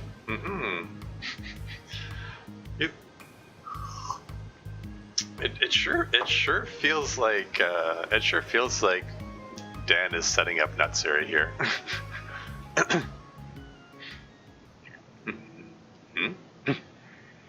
How do you get along with everyone so well? Oh, real tone change here. I always get into fights with people. Like, first it was with Monica when I was new to the club. Then it was you. Now it's Yuri. And I'm always like, oh, that person is being such a jerk, and if they just realized that, then we could at least get along. But nobody else has this problem. I just keep running away from the reality that everybody's just a jerk to me just because nobody likes me. The use of the phrase "the reality" isolated like that. After all the meta stuff in the game about what is reality. He almost slipped into saying the both of you. Yeah.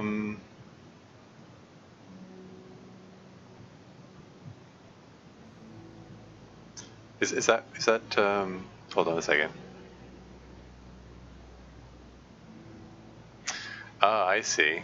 Yeah, I see what you mean. Yeah, so I was about to say both of you, but instead she said both of the manga and the fantasy are true to themselves. She was about to say both of you are true to yourselves. I get it.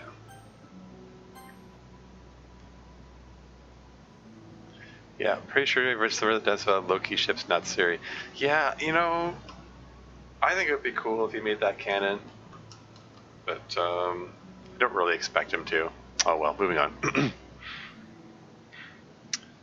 I don't know why. I don't know what to do about it. I don't know what's wrong with me. I hate it. Natsuki. Sari puts a comforting hand on Natsuki's shoulder. You're a wonderful person. You deserve to be loved as much as everyone else. Everyone has different ways they like to communicate, And oops, I skipped too early. And it makes it harder for us to understand each other. I think it's sometimes we get lucky and we make friends who are really good at the same kinds of communication, and it feels like you magically connect with them. But other times, even if both people are really nice, it's easy for them to misunderstand each other or to get the communication wrong. It's something that Yuri struggles a lot with, too. It can be really hard. It takes a lot of, reflection and self-awareness and vulnerability. I'm bad at that one. Vulnerability. I always have to be the strongest. What do you mean? Tell me about that part of you. Yoshika says, I like to see manga and Sari as the main characters of the first half of side stories, and Natsuki and Yuri as the main characters for the second half. Yeah, Tell me about that part of you. Well, it sounds stupid, but I'm really used to people being mean to me. Like, my friends, and I guess my dad. Oh, there's a reference to your dad now. Like when I don't get good grades or even stupid things like if my room isn't clean. Okay, here we go. This is a bit slightly as more. This is like the most specific thing she's said about her dad in all of canon, basically now. So, what am I gonna do? Cry about it? If I let myself get upset, then it's just letting them win. I'm better than that. I'm better than all of them. So things always have to be everyone else's fault. It feels like if something's going wrong, and then there's even a tiny hint that it might be my fault, then I just get really angry and I find ways to blame everything else instead. Oh, some unexpected honesty from Natsuki there. Do you see yourself as better than Yuri? If I said that, then I would just sound really full of myself. No, our thoughts and our feelings are two different things. Even if we don't like our feelings, we have to understand them if we want to learn more about themselves. Ooh, that's neat. And a bit of insight from Sari there. That's a part of vulnerability, you know? Accepting that we have feelings that we don't like. I hate that. My feelings make me a bad person. Aww. Because my feelings just want me to tell me that I'm so much better than her. That she's a judgmental know-it-all who's stuck in her edgy phase and I'm just way above that garbage. I'm terrible for feeling that way. You're not terrible. You are not your feelings. Oh, here we go. Some truth bombs being dropped by Sari here. Because this is something that's difficult for a lot of people to grasp, particularly people with like emotional disorders like depression and like anxiety disorders or whatever. It's easy to get caught in that trap of defining yourself by those things. And yeah. These people being mean to me as if I let myself get upset, that's just letting them win. Damn it, no wonder she's so guarded. Yeah, no kidding. It's an amazing scene. Reflection is top tier for the overarching story, so myself, I guess. Yeah. Anyway, you are not your feelings.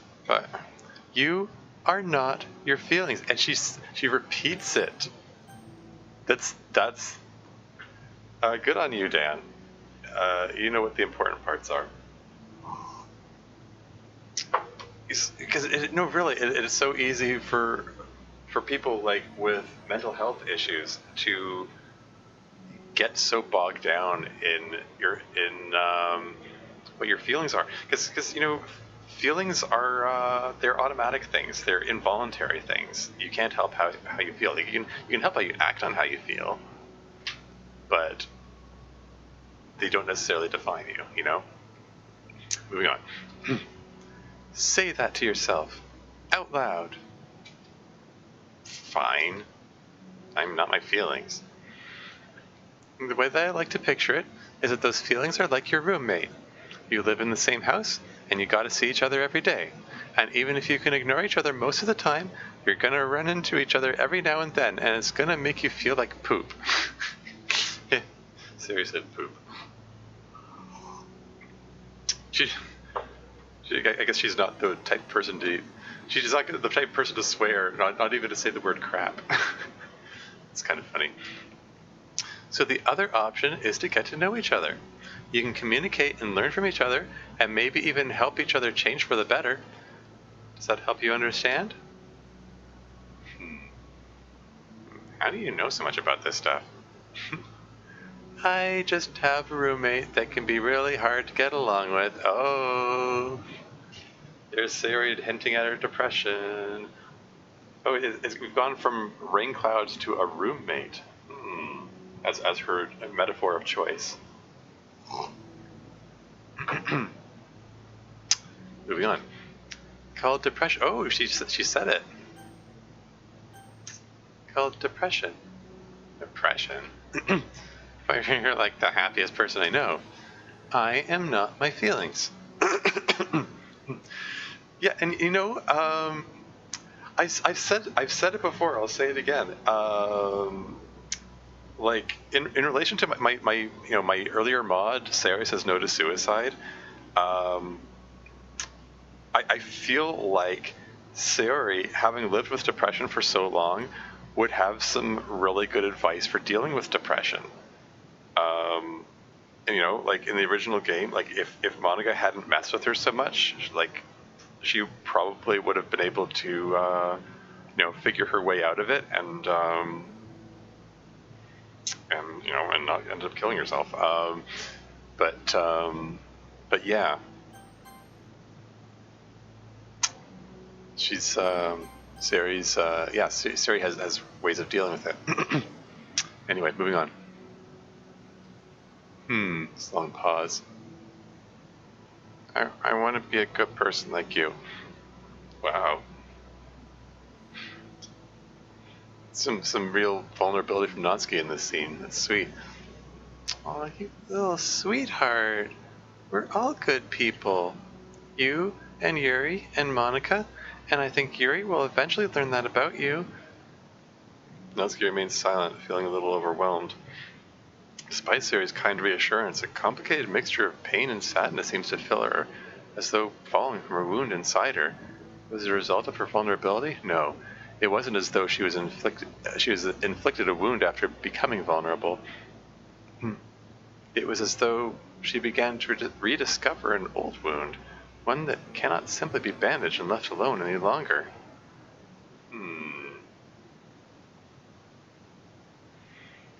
Also, Sayori actually opening up about her depression to her friends in side stories instead of keeping it hidden from them. Amazing, immaculate, and I love everything about this. Yeah.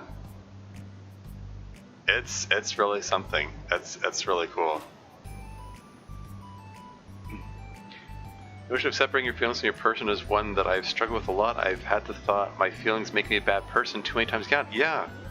That's what I'm saying, is that you are not your feelings is such a powerful message, and I can tell Dan Salvato knows it's a powerful message, and that's why he's hammering it over and over again. He's making a deliberate choice to repeat that message, and I think that's really cool. Someone with a number of emotional disorders, it's so hard for me to not feel like a bad person for things I impulsively feel. It makes it really hard to open up. Yeah. It's very cool. Yeah. I might need to mix that message about you're not your feelings into my own mods as something somehow I've neglected to actually include that specific message in there. Interesting. Anyway, moving on. Oh, now we get to find out what Yuri and Monica were doing.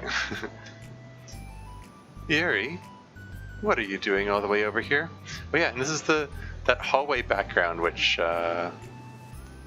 was seen very briefly at the beginning of the first side story. This is the other one that Team Salvato gave permission to be used in like vanilla DDLC mods. Yeah. Anyway, moving on. I was looking for you.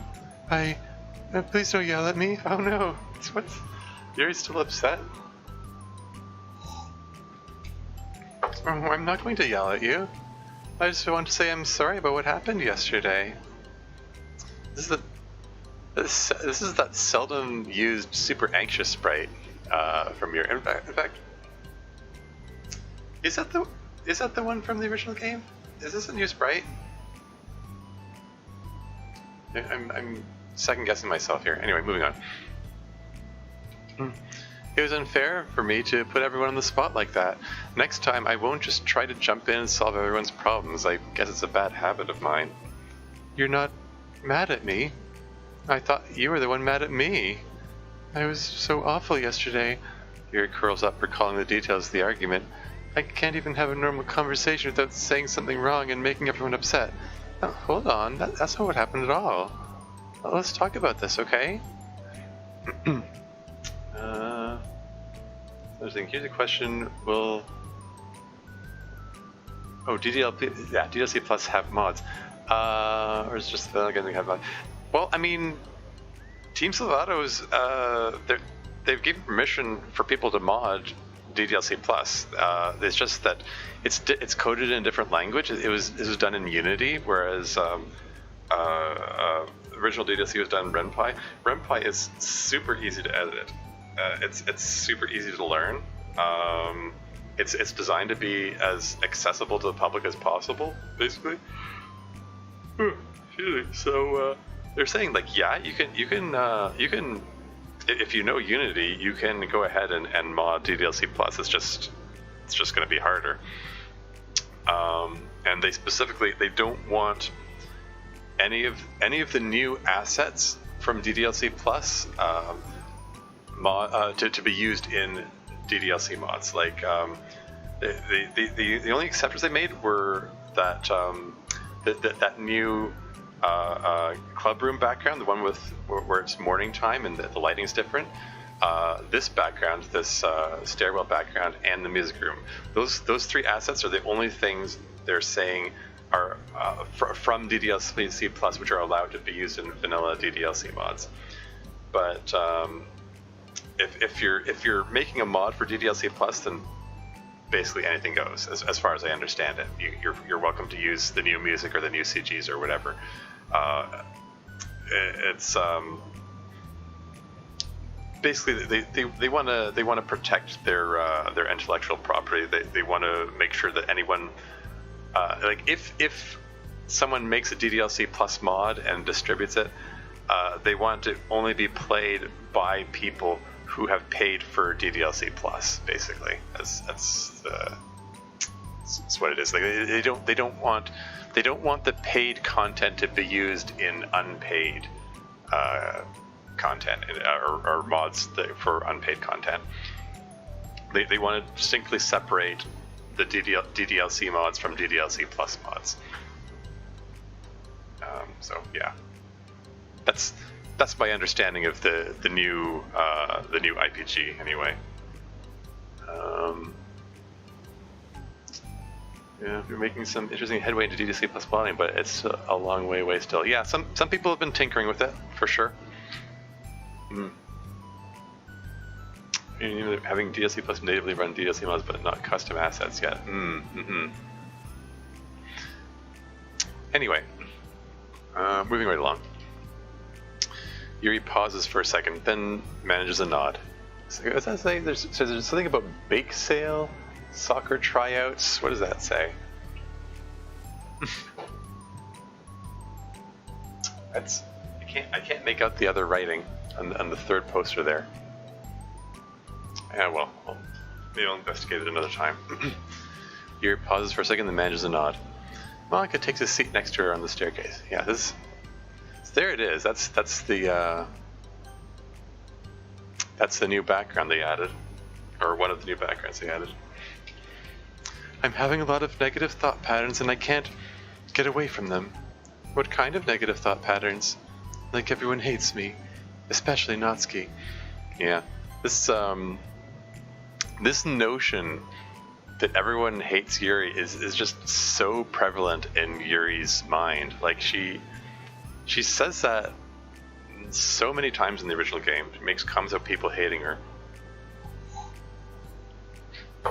It's that all or nothing thinking that she's got. You know, she thinks things very black and white. Like if someone says the slightest negative opinion, she's immediately jumps to it. They must hate me.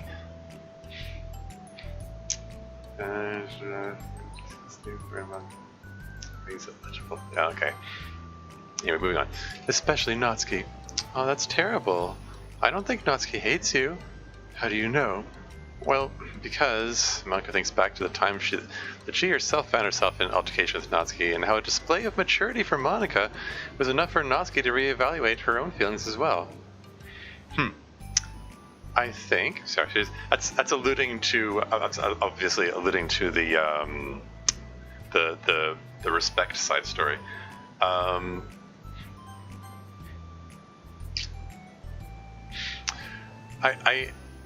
I mean, these feel like they're meant to be played in order, but I have a feeling that bit was phrased that way for the benefit of anyone who is playing them out of order. Anyway, moving on. I think Natsuki is just naturally defensive. I think she acts mean when she feels the need to protect herself. But you know, she's really not a bad person. In fact, I think she can be really thoughtful and considerate. She just, well, I guess the way it works is that she wants to receive some degree of kindness first before she feels comfortable returning it. Oh, but that means the burden is on me. And I don't know how to say things that make people like me. Every time I open my mouth, I just... Yuri shakes her head at herself and tugs on her hair. It's okay, Yuri. You don't need to beat yourself up. I think anyone would like you if they had the chance to get to know you. Well, unfortunately, the opposite is true. That's why I'm not talkative anymore in the first place, because everyone used to think I was weird and talk about me behind my back. That's just what happens when I draw attention to myself. Natsuki even said she found it more respectable when people speak their mind, so I did, and then she hated me anyway. That was enough to confirm my fears. Yeah. Oh, okay. Yeah, I can see that. Yeah. For Yuri, someone who's learned to be reluctant to speak her mind because in her perception it makes people hate her, for her to have that invitation, okay, you can speak your mind now, and for her to do it and then get snapped at for it is just going to make her, that's just going to make her withdraw even harder. Yeah, it's going to be hard to find that balance, I guess. It's honestly an extremely painful thought to be constantly stuck in your head that everyone hates you because you did one thing wrong. It makes you feel really bad for Yuri. Yeah, no kidding. Exactly. Poor Yuri. Poor Yuri's most relatable of the girls. Yeah, my opinion too. Yep. Anyway, moving on. I was enough to confirm my fears, but Sayori and I like you, and we've gotten to know you a lot by now, right? Yuri doesn't seem to have a response. Hey, what do you think of Natsuki? I don't think about her. That's not what I meant, really. I just... Wait a second. It was this panicked, I don't think about her expression. Is this some subtle... some subtle hints of not Suri shipping going on there, Dan? Anyway. I was just wondering if you had an opinion of her. I do. What is it? Natsuki seems to bring out the worst in me, and I feel really ashamed of it. I like to think of myself as a fairly sophisticated person, so for someone to just treat me like I'm inferior despite my tastes, that's just the worst kind of insult coming from someone like her. Someone like her? And it makes me think bad things about her. But everyone else seems to like her, so the only explanation is that it's me who's doing something wrong. Again. And my feelings about her are wrong. And I'm wrong to get upset over something so childish and inconsequential. No, Yuri. Let's think it better. Yuri, what do you mean by that? Yeah. Shape-shifting, no, it's so obvious, yeah. No, Yuri. Feelings are never wrong. Well, they're not right. And that's the thing. Feelings are never right or wrong, you know. Okay, hey, we're coming at the same concept from a different angle here.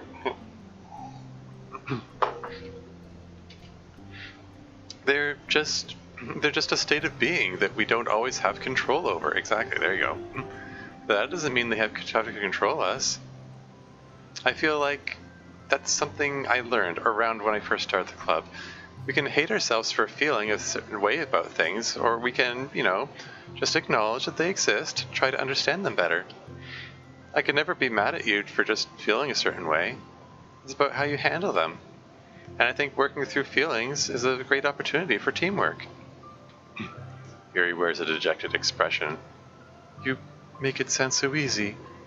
You're so mature, and so good with people. I feel like such a child in comparison. Oh, wow. It's funny because of how much Monica struggled with feeling like she's bad with people. Oh, Yuri. I'm far from perfect, but these are learned skills. They didn't come naturally to me either. It's really hard to, reflect on yourself and separate your feelings from your thoughts. I just want to be a good person. Well, I think it takes a good person to get this far. That's not good enough. I want to be able to communicate it to her. Communicate what? How I feel. How it makes me feel frustrated and upset when she's so negative and dismissive of the things that mean so much to me. And how it... How it reminds me of me. Oh, there's some self-reflection. I've seen where Sari and Monica are proven to be two sides of the same coin. Some of the more subtle Sonic sides are alongside the super blatant stuff. You can dupe me anytime, my beloved president. Yeah. But yeah, here we go. Yuri not liking when Natsuki's being dismissive because it reminds her of herself. Yeah. Because I know what it's like to feel misunderstood and angry at everyone. I know that telling yourself you're better than everyone else is just a defense mechanism. We're just people. We're fragile and unstable. But I'm just tired of that getting in the way. I can't stand it when the peace is disturbed like this. Yeah, you can't focus on your reading when the peace is disturbed, right? Because the literature club should be happy for everyone. Monica looks at Yuri in adoration. Oh, Monica adores Yuri now. Eureka confirmed. Sorry, I can't stop making that joke.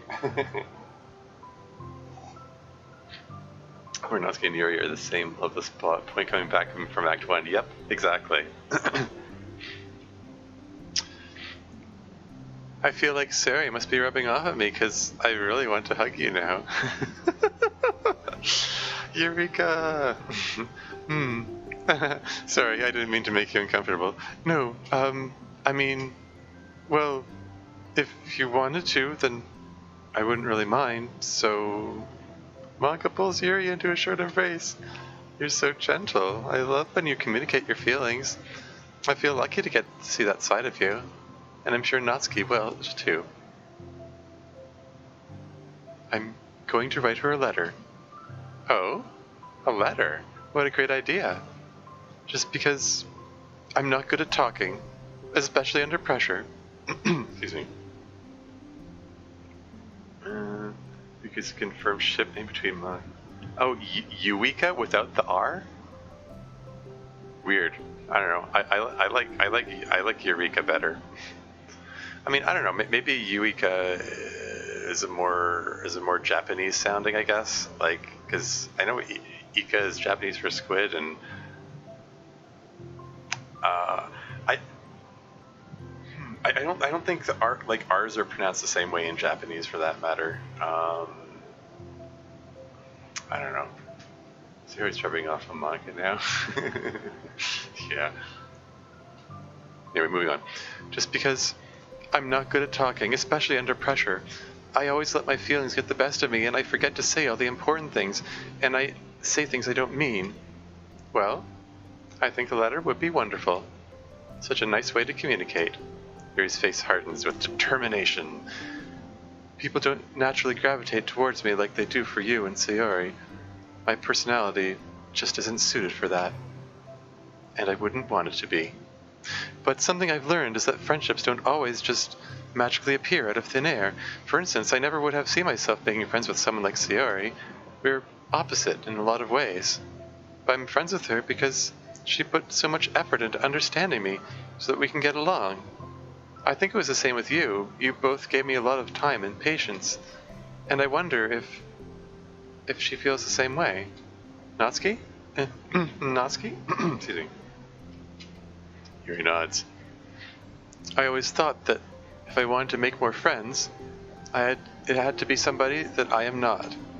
That there's a type of person or a magical formula I have to follow in order to make someone like me. And that's just like me to think that, always so occupied with myself that I fail to understand other people. Yuri shakes her head. Friendship happens when you think about the other person. When you offer time and effort to understand them, and respect them, and trust that they also want to be a good person. That's what I learned through my observations in the literature club. Observations?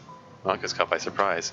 Yuri has always kept to herself so much that it's so unusual to hear her suddenly talking about the club like this. Yeah. I mean, I imagine that Yuri, being the introvert, like, keeping to herself so much, she probably... I sort of vaguely alluded to this in Storm, that she does a lot of people watching. She's not just silently reading, she's sort of subtly watching the people around her, observing them, observing their patterns of behavior, and forming her own stories about them in her head, and drawing her own conclusions and stuff. Yeah, anyway, you're thinking things through with rules, logical progression, another way autistic Yuri really feels it fits inside stories. Exactly. Yeah, thank you. Moving on. But Yuri gently smiles to herself. You always let me listen to your thoughts about people. Sari too. And it makes me happy, because I learn a lot of things. That's so sweet. I had no idea it meant that much to you. Well, I never thought much of it, but in the past weeks, Yuri has always seemed to be especially attentive when it came to the problems and concerns of others, always wanting to listen and learn more about her friends in the club.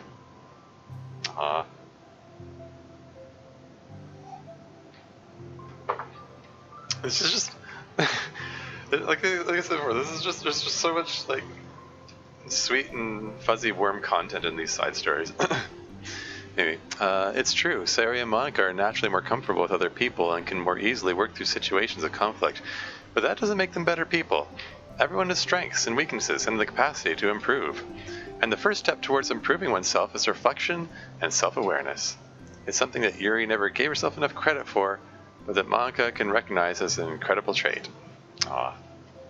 And with that, her confidence in the club is restored.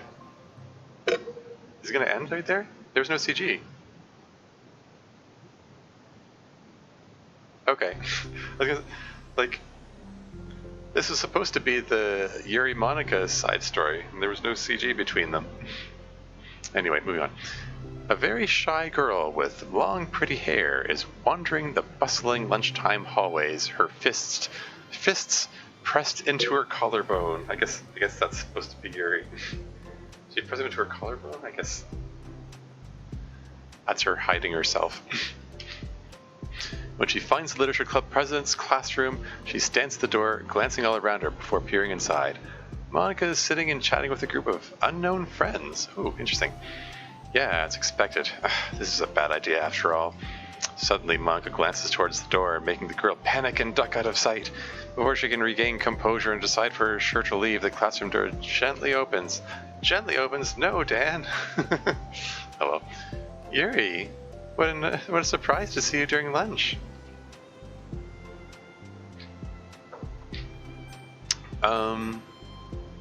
Yeah, there's a reference to her sitting in her sorry. Reference to her sitting in her classroom to eat lunch. I don't know. Somehow, for some reason, I envisioned her sitting alone, but maybe she sits with friends every time she does that. Anyway, moving on. Yuri, what a surprise to see you during lunch. Yuri squeaks her response. Please help me. What? Is everything okay? Yuri shakes her head. I don't know how to write letters. Oh, thank goodness. I thought there was some kind of emergency. Monika briefly glances over her shoulder at her other friends. Do you want some help? We can go find an empty classroom or something. Is that okay? I feel bad for taking you away from your friends. It's totally fine, I promise. We weren't really doing anything. One sec. Monika trots back into the classroom. There's the trotting again. Sari's trotting is spreading. Like, Monika is trotting too. Everything TLC really fits inside there. Yeah. She likes listening. The weaker side stories are still really strong. It's a massive achievement of writing. Monika trots back into her classroom, says something like, I gotta go, to her friends, and grabs a pen off her desk before turning to Yuri. Okay, well, let's find somewhere quiet. Yuri nods and follows Monika as the two of them set off. Excuse me. This is the Diablo says, to be honest, the Sarinotsky one was kind of short, so I wonder if they didn't include the a bit earlier as a means of making up for that. Yes. Yeah, that's true. That's true. It wouldn't surprise me. So you got a remix of the Notsky theme for a character theme inside there. There's a wonderful thing there. That's your feelings bit fits way better here and is really important to set up the Notsky Yuri. How are you today? Huh? Me? Well, yes. Oh gosh, sorry, I was just caught off guard. I'm doing well today, just tired. I never seem to get enough sleep during the week. How come? I don't know. I think I'm just easily distracted. I get really sucked into things and start neglecting the time. Relatable. So apparently Monika has bad sleeping habits too.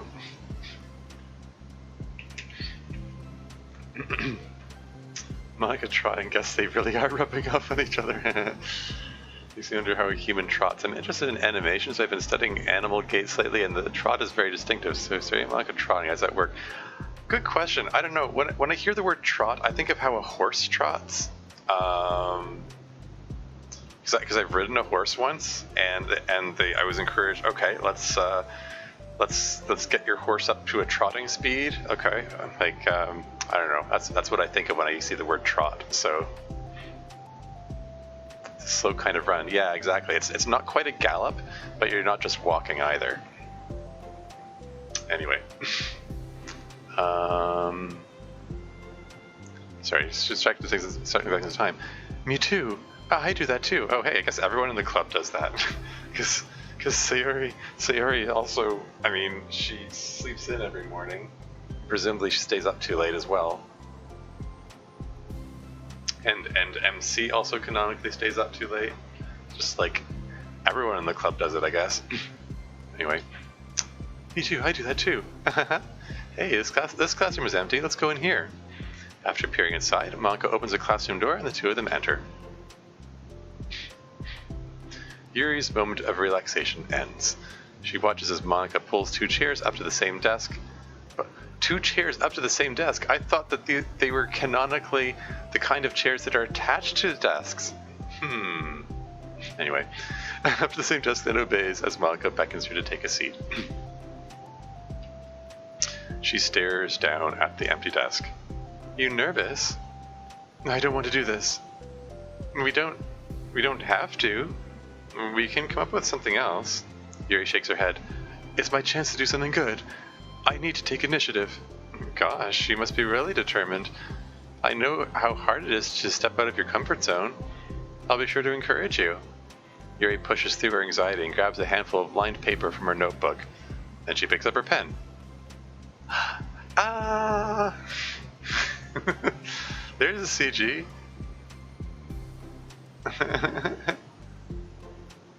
This club is full of incredibly cute insomniacs. That's brilliant.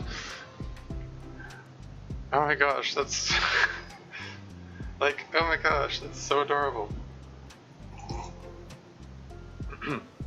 Here's Yuri and Monika's moment together. Yuri's left-handed? I'm trying to. Now I'm thinking back to like all the art that we've seen of her. Like I think all the art of her holding her books shows her.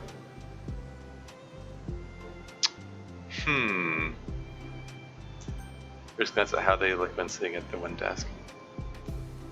And there's still, incidentally, yeah, she's got the hair clip on one side. There's never any official art where she has two hair clips. I still headcanon that she only has one hair clip. I kind of like that look.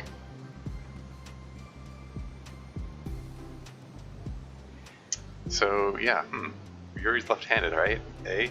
I'm trying to think. Thinking back to the other official art, like that one where Yuri and Natsuki are baking. Was she stirring with her left hand? Anyway, sorry. Moving on. Wait, is this? Oh, sleep all afternoon. I'm running on empty by 1 and can sleep until 5. Yeah. Anyway, moving on. Hey, you're left-handed. That's neat. Yeah.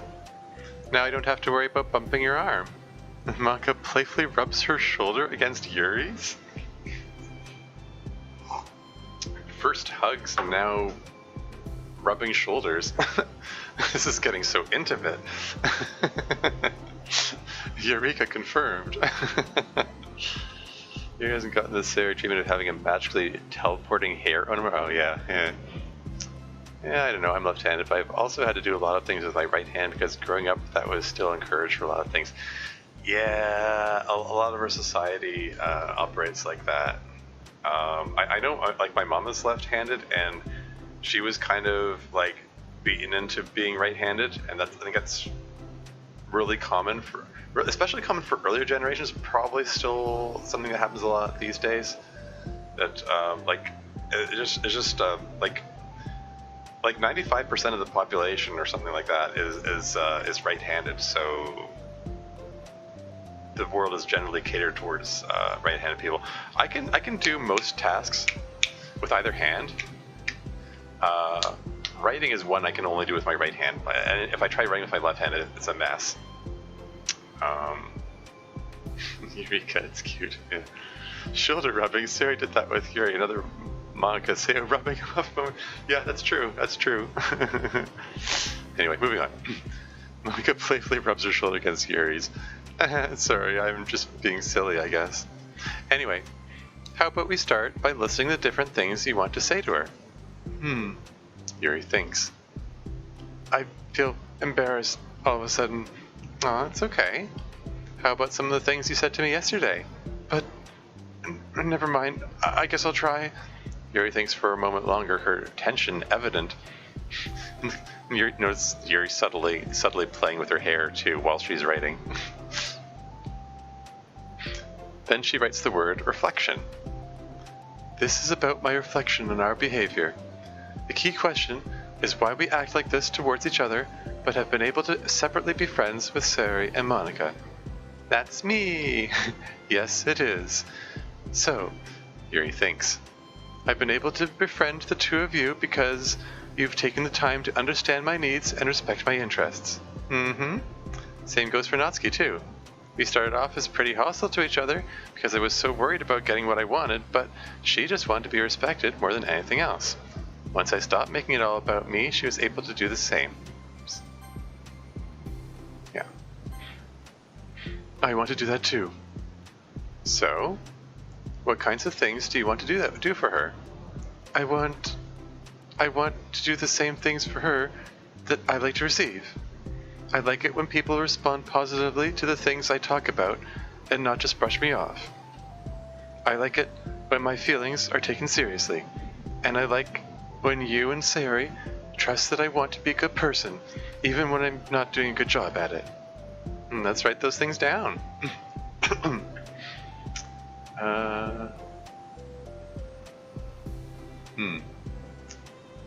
If it wasn't so much enforced, it was encouraged, and most sports stuff only had right-handed equipment. If it was for one side, so I had to learn some things like that. Yeah. I wasn't a fan of Eureka until these sidesters came out. These are cute. Yeah. Let's write those things down. Okay. Yuri writes some things down.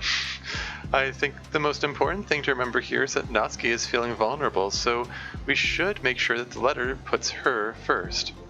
It's hard when you're feeling hurt, but it never helps to just tell someone all the things that they're doing wrong. I think first, you have to make sure that they know you're ready to respect them and listen to them and admit the things that you feel you could do better. Then finally, you ask what you would like in return. How does that sound for the structure? It could be 3 paragraphs, 1 for each of those points. I like that. Yeah. I've never been fond of the essay structure that that schools encourage. I mean, like when I was in middle school, they were always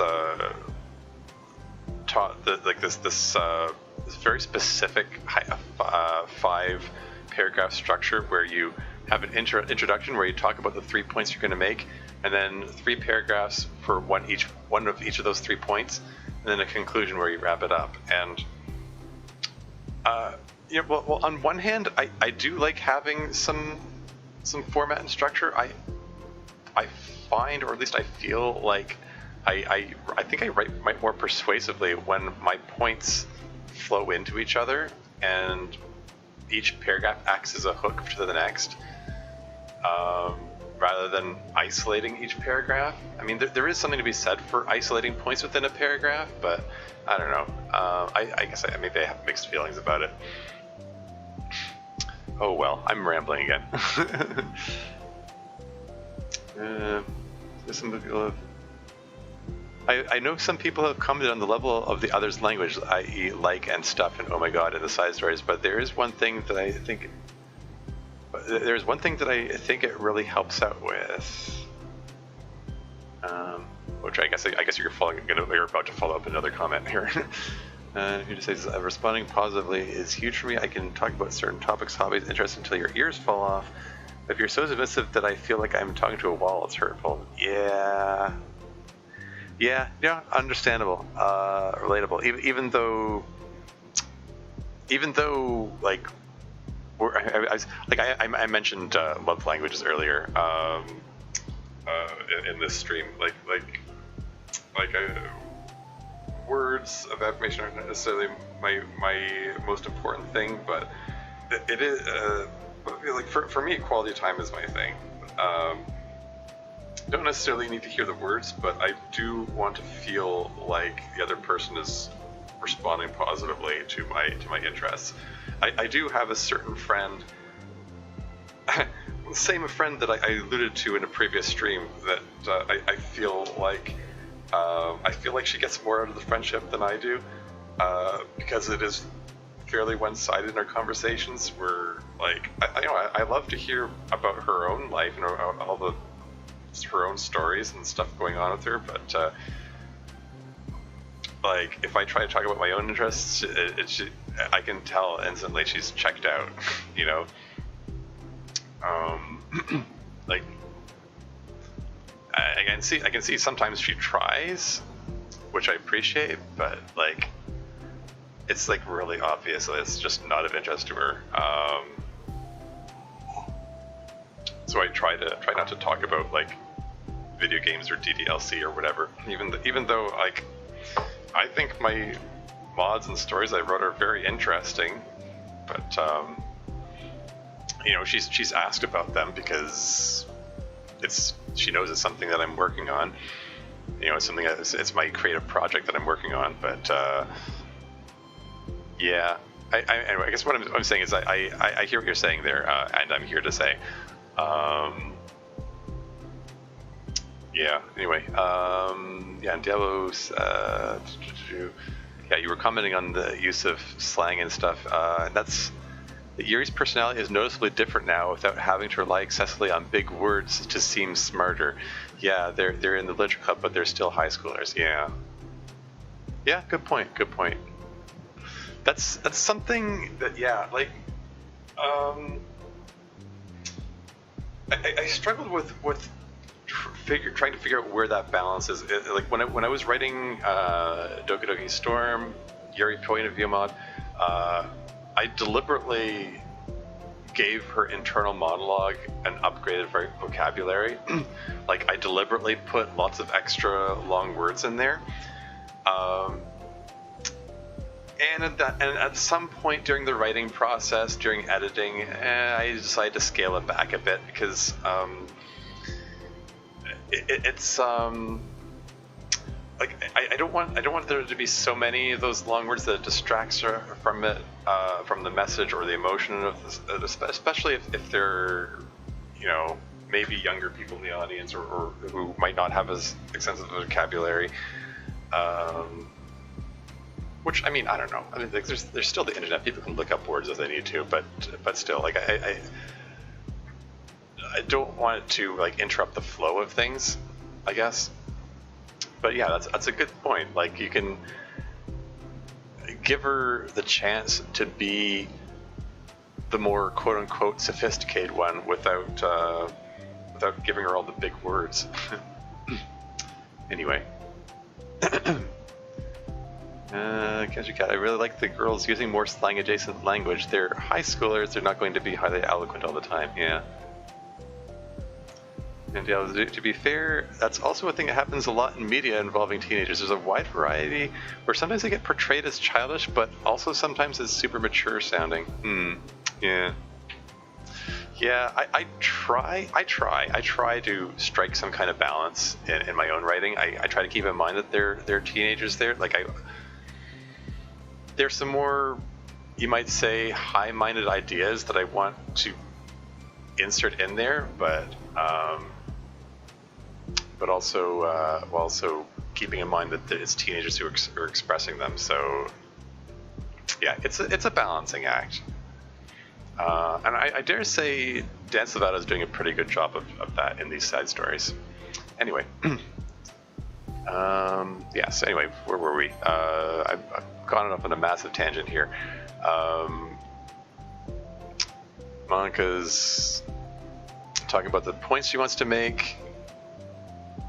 Yeah. Okay, I'm just trying to remember which points you're saying. And then Yuri adds, "I like that. My thoughts were so disorganized, I had no idea how to come up with any kind of structure. You're so amazing at these things." Oh, stop. You've done so much more than I have, you know. That looking at each other there. It's cute. You spent so much time reflecting and being open-minded.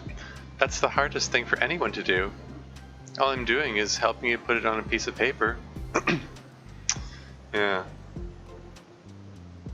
This interaction between Yuri and Monika it actually is pretty adorable, and it highlights the fact that you really don't see much interaction between them in the original game.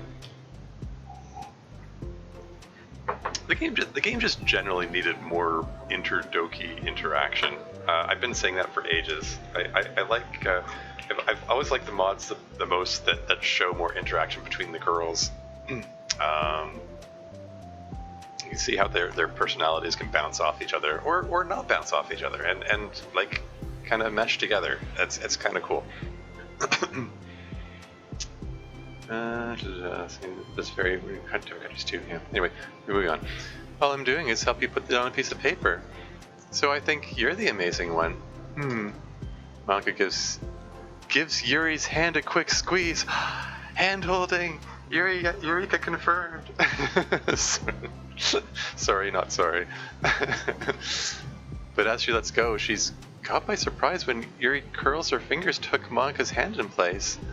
For a while they sit like that in silence, save for the occasional scratching of Yuri's pen against the paper.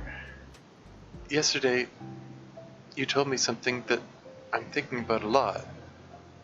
What was that? The thing about how feelings aren't right or wrong, and that they're just a state of being we need to come to terms with. It made me think about how a person's behavior isn't always just how they decide to be. It's also made up of their past experiences and their insecurities. I think that helps me see other people as actual people, rather than as insignificant side characters who are out to get me somehow. Is that how you felt about Natsuki? Yuri nods. But in reality, everyone is always trying their best, and everyone wants to be happy.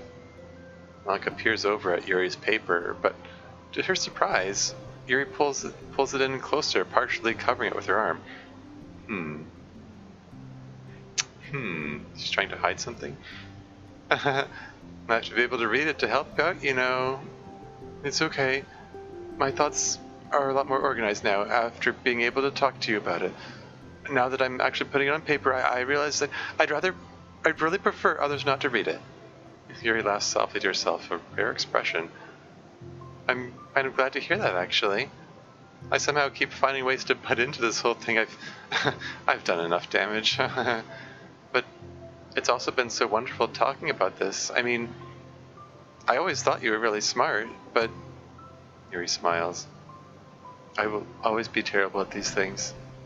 People are just so incomprehensible to me. I'll never get the hang of being one. Yeah, this is a neat little moment of redemption for Monika here, because, as you said, she was trying too hard to like butt into the situation, try to force a resolution. So it's kind of it's sweet that not only did she get the opportunity to help, but that Yuri was the one to go to her for help. It's just so gosh darn sweet. Anyway, yeah, it's getting kind of blatant here. Yeah, you know, I mean, unless this ends with two of the girls getting together, it does still kind of feel like queer baiting. I mean, I don't know how bad an issue that is. I mean, I'm cisgender heterosexual. I don't have to deal with that sort of thing. I have seen some complaints in the LGBT community. They're going like, we don't want hints of, you know, same-sex attraction. We want the actual attraction depicted there. We want to see a love story here, you know. And I get that. I mean, I don't know. Different people have different opinions about that sort of thing. I can't speak for the LGBT plus community. Like, I'm sure a lot of them are perfectly fine with it, and also a lot of them are like, you know, give us some sapphic romance. You know, you don't want to just be baited into watching something that's almost a romance. Oh well.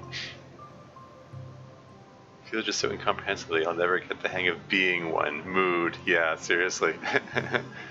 Then again, we make a lot of jokes about hand-holding, but outside of the US, it's way less of a deal than it is here. Yeah. Yeah, fair enough. Anyway, moving on. But listening to you so much has really helped me make sense of some things. So just don't call it damage, please. He gives Yuri a gentle smile. Aw. I can't believe I came to this club looking for fantasy geeks, and all I got was real friends who value me. She actually used the word geeks? Does she think of herself as a geek? She's never used that word. No one in any canon has used that word. That's kind of interesting in itself. So I'm not sure if this is actual bait or if it's just another side effect of American hang-ups about sexuality and relationships. Yeah. I mean, nothing's black and white. It's I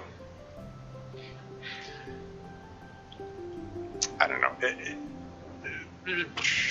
I mean, it's a wide tapestry. I mean, like, very generally in society, I think it's a lot more accepted for things like physical gestures of affection between girls than between boys or men, just because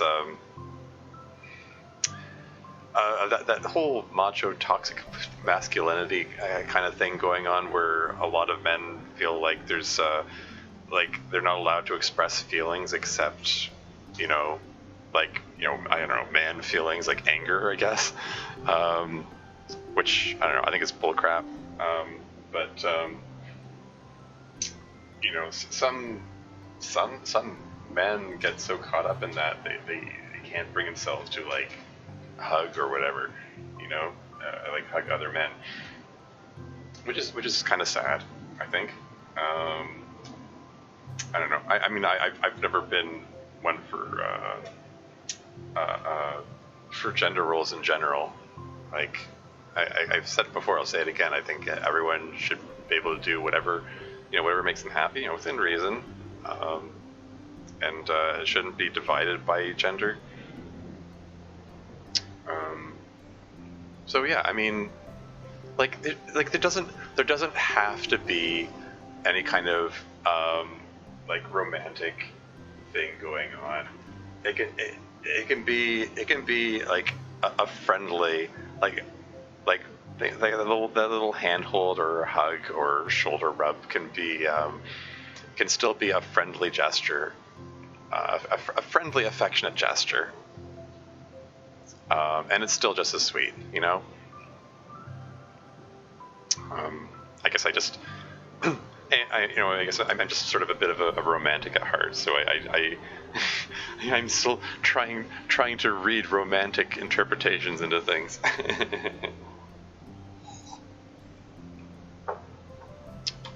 And there's a newcomer here, Phuc Tai Huyen. I don't know how you pronounce that, but welcome.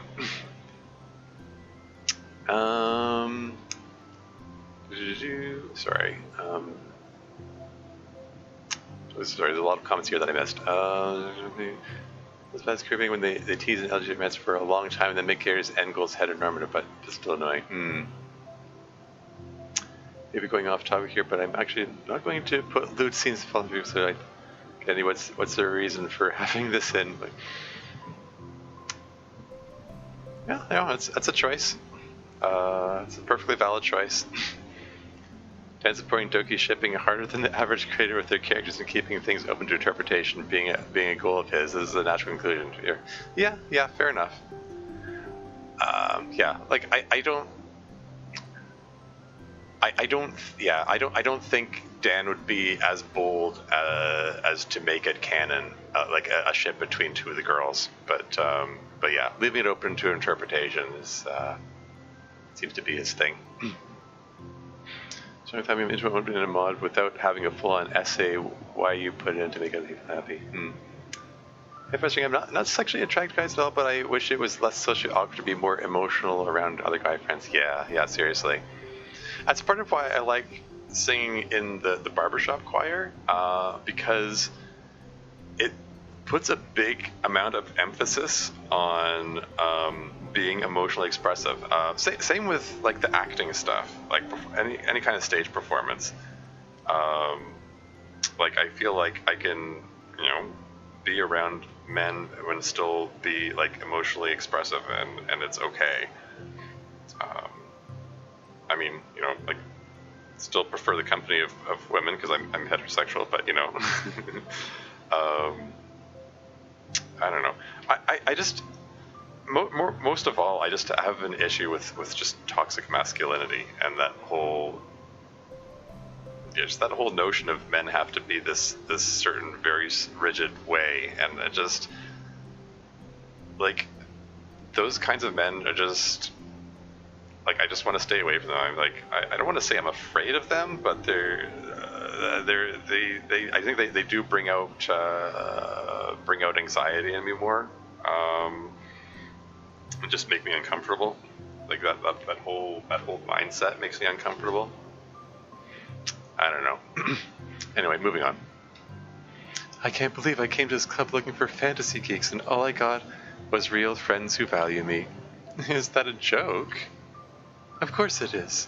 I still can't tell with you. Sorry. No, I love it. Please never change. As you wish. As you wish? Is that a Princess Bride reference? Is that Yuri saying I love you? Anyone who's seen or read Princess Bride knows that as you wish means I love you. Anyway, moving on. And and Yuri being into fantasy, she might have read Princess Bride. I've read the book, by the way. I think the book made a lot of very interesting choices. The movie is not only a very faithful. It's a very faithful adaptation, and it actually does a really good job of cutting out stuff that there were some of the odd choices that the book made, and also it's just generally very well acted, and the characters are brilliant. And Princess Bride is a classic movie. I highly recommend it. Sorry, random aside there. As just classic movie from my childhood. I watched it like a dozen times when I was a kid. Like I loved it. I still have a copy of my shelf here somewhere. I've got a DVD here. Anyway, moving on. Yuri glances at the clock. We're almost out of time. Will you be able to finish? Before the end of the day? Probably. But I don't want to come to the club the same day that Natsuki reads it.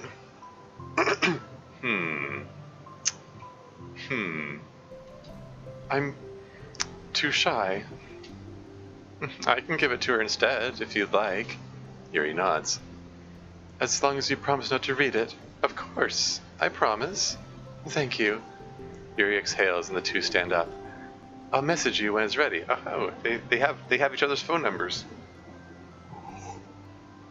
That's something that was it's never actually confirmed anywhere. I mean, in the original game, like Yuri and Natsuki have to get MC's phone number on the day of when they decide to they have to meet for the weekend. So it kind of implies that people don't have each other's phone numbers in the club.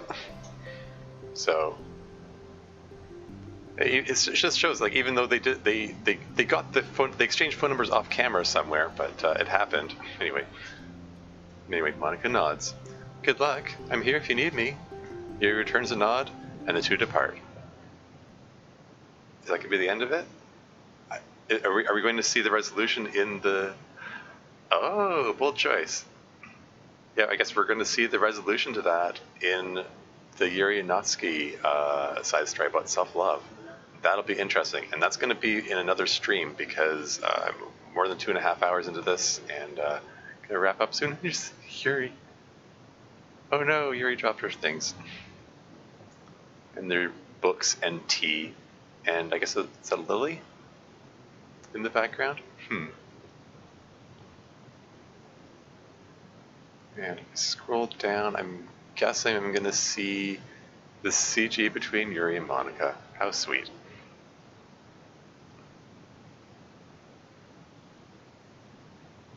Oh yeah, and the small quiet stairwell, which Yuri sometimes prefer as her reading location. Ah, okay. Sometimes prefers. There we go. There's a little fodder for fan fiction canon, or a bit of just. That's her preferred place to read. Very cool, very cool. Yeah, before I wrap this up, there was one thing I wanted to comment on.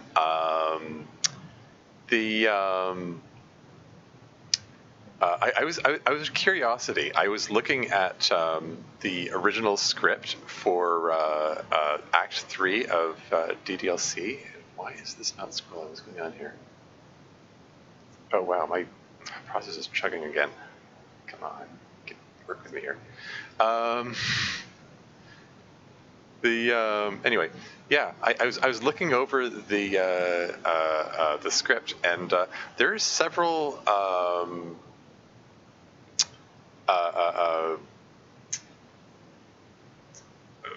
monologues in Act 3 that didn't make it into DDLC Plus, which I thought was interesting. I just thought, for the heck of it, I'd read them out here. Just trying to find where they start, and my computer is really chugging. What?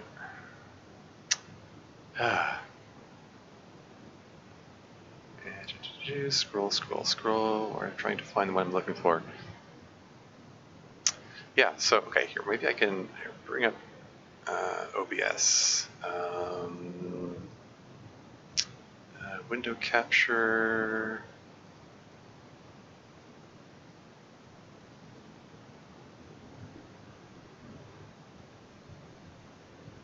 Yeah, that'll do. Work.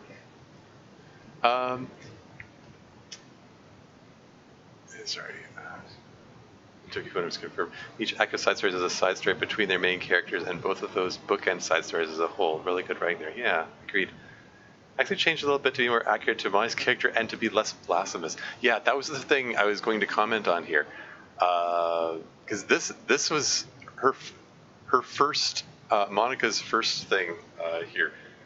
This was cut out of DDLC Plus, interestingly. Player, do you believe in God? I was never too sure myself. Well, I'm sure I never really questioned it as a kid, but as I grew up, I'm sorry, I should probably. Can I? Oh, for goodness sake! What? Why? Why is this chugging so much?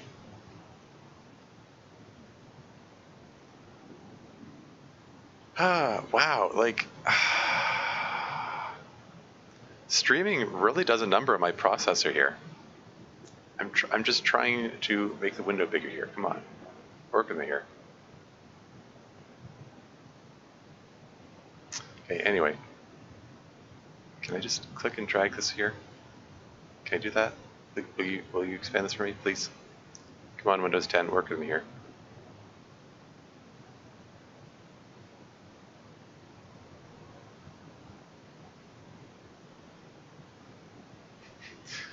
Anyway, sure, I never really questioned it as a kid, but as I grew up, the more I learned about the world, the more I would question. This thing is really struggling. Oh, heck. That's not. Mm, this is not working out at all.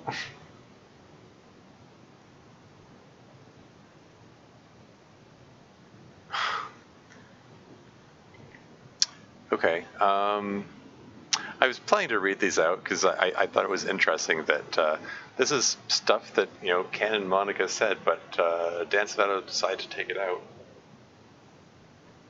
There were a few of these were taken out. One where she's talking about God, and religious stuff, and saying like how can a caring God not care about the deaths of innocent people and so on. They also cut out the references to. There we go. Did this thing come back? Is this working?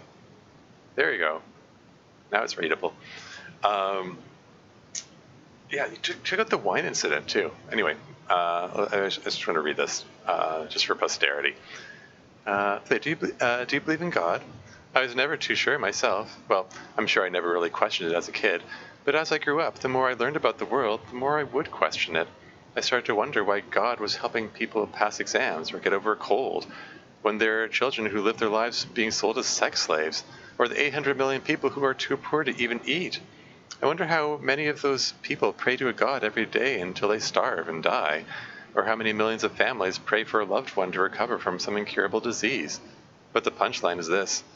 If just one person beats the odds and survives among the thousands of others who die, then suddenly it's a miracle from God. I'd really love to meet this God who seemingly laughs at the misery of everyone not eligible for his miracles. But the irony is that I do have a creator, apparently. And you know what? I bet he's still laughing at the miserable fates of Sari and Yuri even as we speak.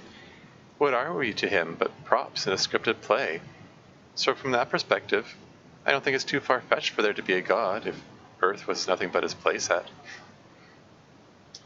Yeah. I mean, I can sort of understand, like, like Monica has some she has some dark sensibilities and also some, I guess, some controversial takes. I mean, controversial from a certain point of view, anyway. I mean, like, this is an American game, It's made in the United States. It was intended to be consumed mostly by Americans, and there were a lot of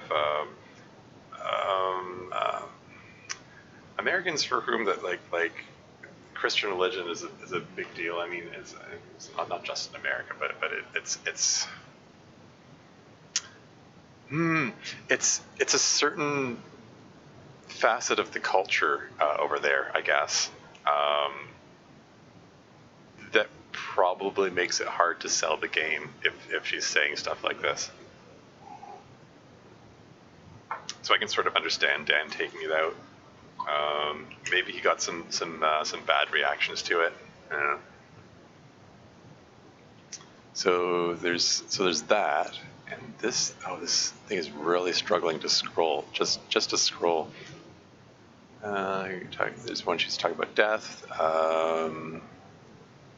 bad days, getting good sleep. There's one where she's talking about Sayori. There's one she's talking. Is this set in Japan? When she's talking about high school. These are all still in DDLC. Yeah, DDLC Plus. Maybe close DDLC Plus. Yeah, you know what? That's a good point. Why don't I do that? Sure you want to quit? Yes.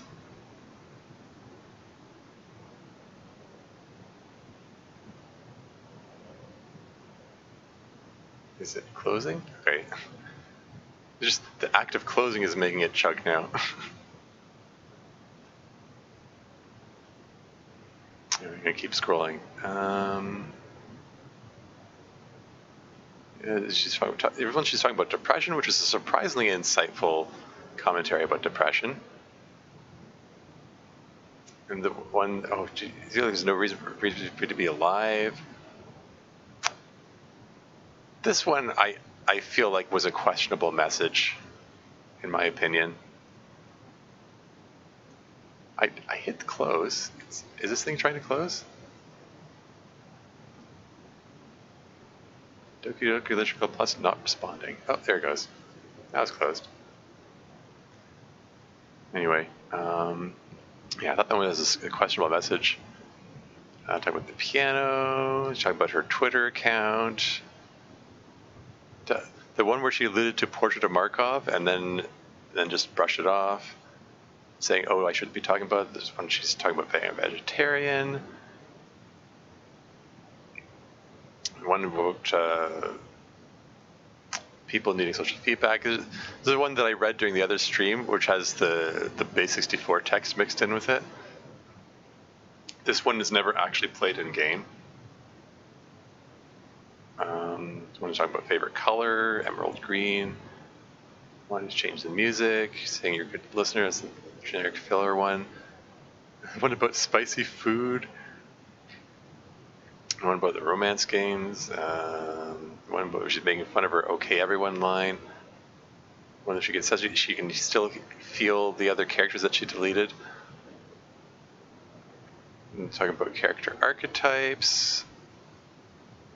When she's talking about Series T set, and then introducing Monocoffee ship. What's your favorite game? Mine is Doki Doki Literature Club. Haha, that was a joke. Yeah. And here's one. This one was cut out.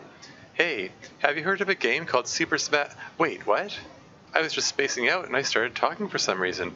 Was I programmed to talk about that? Because even I have no idea what that is. Sometimes I feel like I'm not in control and it's kind of scary. But if you have some way to contact the people who created me, then maybe they'll know why I started saying that. And yeah, she was about to talk about Super Smash Brothers because I believe Dan Salvato made some content for that, or I'm not clear what he did. It was either he made some content for it, or he made a mod for it, or something. I know that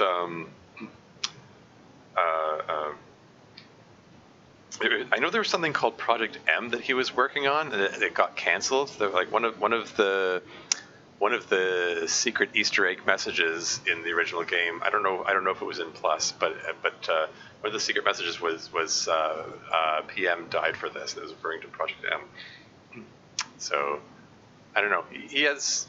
Dan has some involvement in the Super Smash Brothers community, and so he had Monica talk about it. But apparently that was cut out of DDLC Plus. Maybe Dan decided not to acknowledge that after all. And then she's talking about the poem where she's trying to escape the game. And then there's one where she's talking about anxiety. She's talking about how to form friends. She's talking about the education system. She's thinking about being embarrassed about her past self. This is about her wanting to have a scene outside of the school in the game. When she's talking about the horror genre. There's one she's talking about rap music. Here we go. This one was cut out. Yuri did something really funny once. We were all in the club room and just relaxing as usual, and out of nowhere, Yuri just pulled out a small bottle of wine. I'm not even kidding. She was just like, would anybody like some wine? Natsuki laughed out loud, and Sari started yelling at her. I actually felt kind of bad, because she was at least trying to be nice. I think it just made her feel even more reserved in the club room. Though I think Natsuki was secretly a bit curious to try it, and to be completely honest, I kind of was too. It actually could have been kind of fun. But being president and everything, there was no way I could let that happen. Maybe if we all met up outside of school, but we never bonded enough to get to that point. Gosh, what am I talking about this for? I don't condone underage drinking. I mean, I've never drank anything, so yeah. Yeah, this infamous wine incident, which I've seen come up in a number of fan fictions and mods, people expanding on that. Like this little thing was fodder for a lot of fan fiction, but curiously, Dan cut it out. I wonder if it was because of alluding to underage drinking. Like maybe there was some moral qualm about that, or maybe he didn't want to have a story that was specific to events of the previous club before MC showed up. Like he wanted to keep it to the side stories for that sort of thing. I don't know.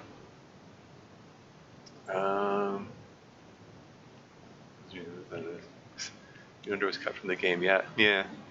MSX made Cat versus MC in the girls. Okay.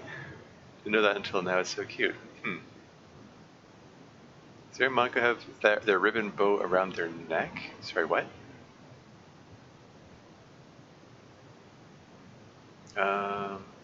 Not sure which art you're referring to. So they made mods for Smash Brothers. This was, of course, way before DDLC. Yeah. They worked on a really popular mod for Smash Brothers Brawl called Project M. There you go. Thank you. Thank you for filling that detail in. Yeah, Super Smash Brothers Brawl. Not just... yeah. A mod for Melee called 20XX that improves online tournament play, if I recall correctly. Also, the Smash reference was actually coded to not appear in one of the first updates. It's mostly in the earliest ones, like 1.0.0. Huh. Interesting. Seen that online somewhere. Yeah, you've probably seen it in a few places. Yeah. And then, okay, moving on. Matching all the romantic things you do. Why is this not scrolling? Thank you. There we go.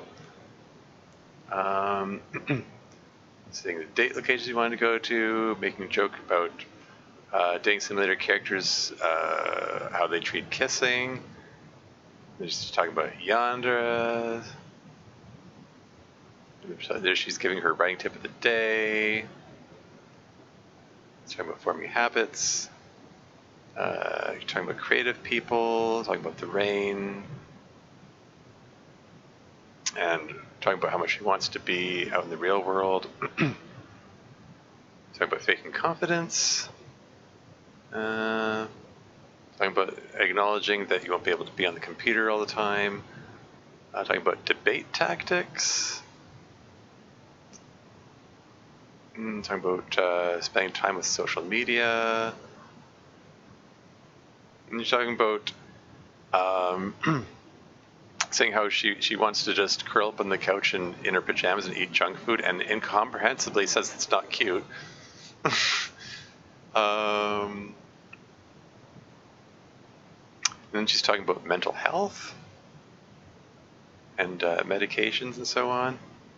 She's talking about reading. Are there any others that were excluded? Talking about the festival. Talking about Cinderas and Natsuki. Talking about wanting to introduce her to friends. Talking about liking hot weather more than cold weather. And then talking about being a stay-at-home partner and wanting a root. Okay, so yeah, so there were three topics that were cut. There was the one about God, the one about the wine incident, and the one about Super Smash Brothers Brawl. Okay, I don't know. I just thought that was an interesting little thing. Oh, what's this? If you say this, all right, Charles, I know you're wrapping up, but okay, you have something to say. You have something to say, and I'm here to say.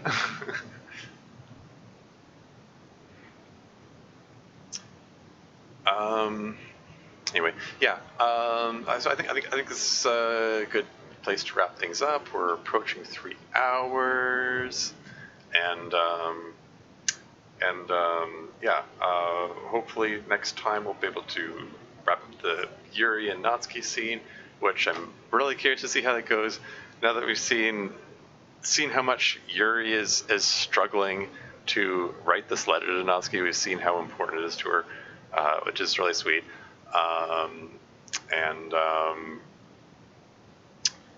Yeah.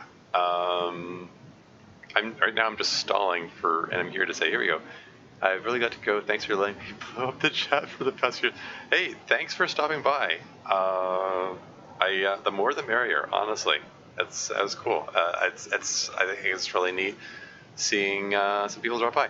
I hope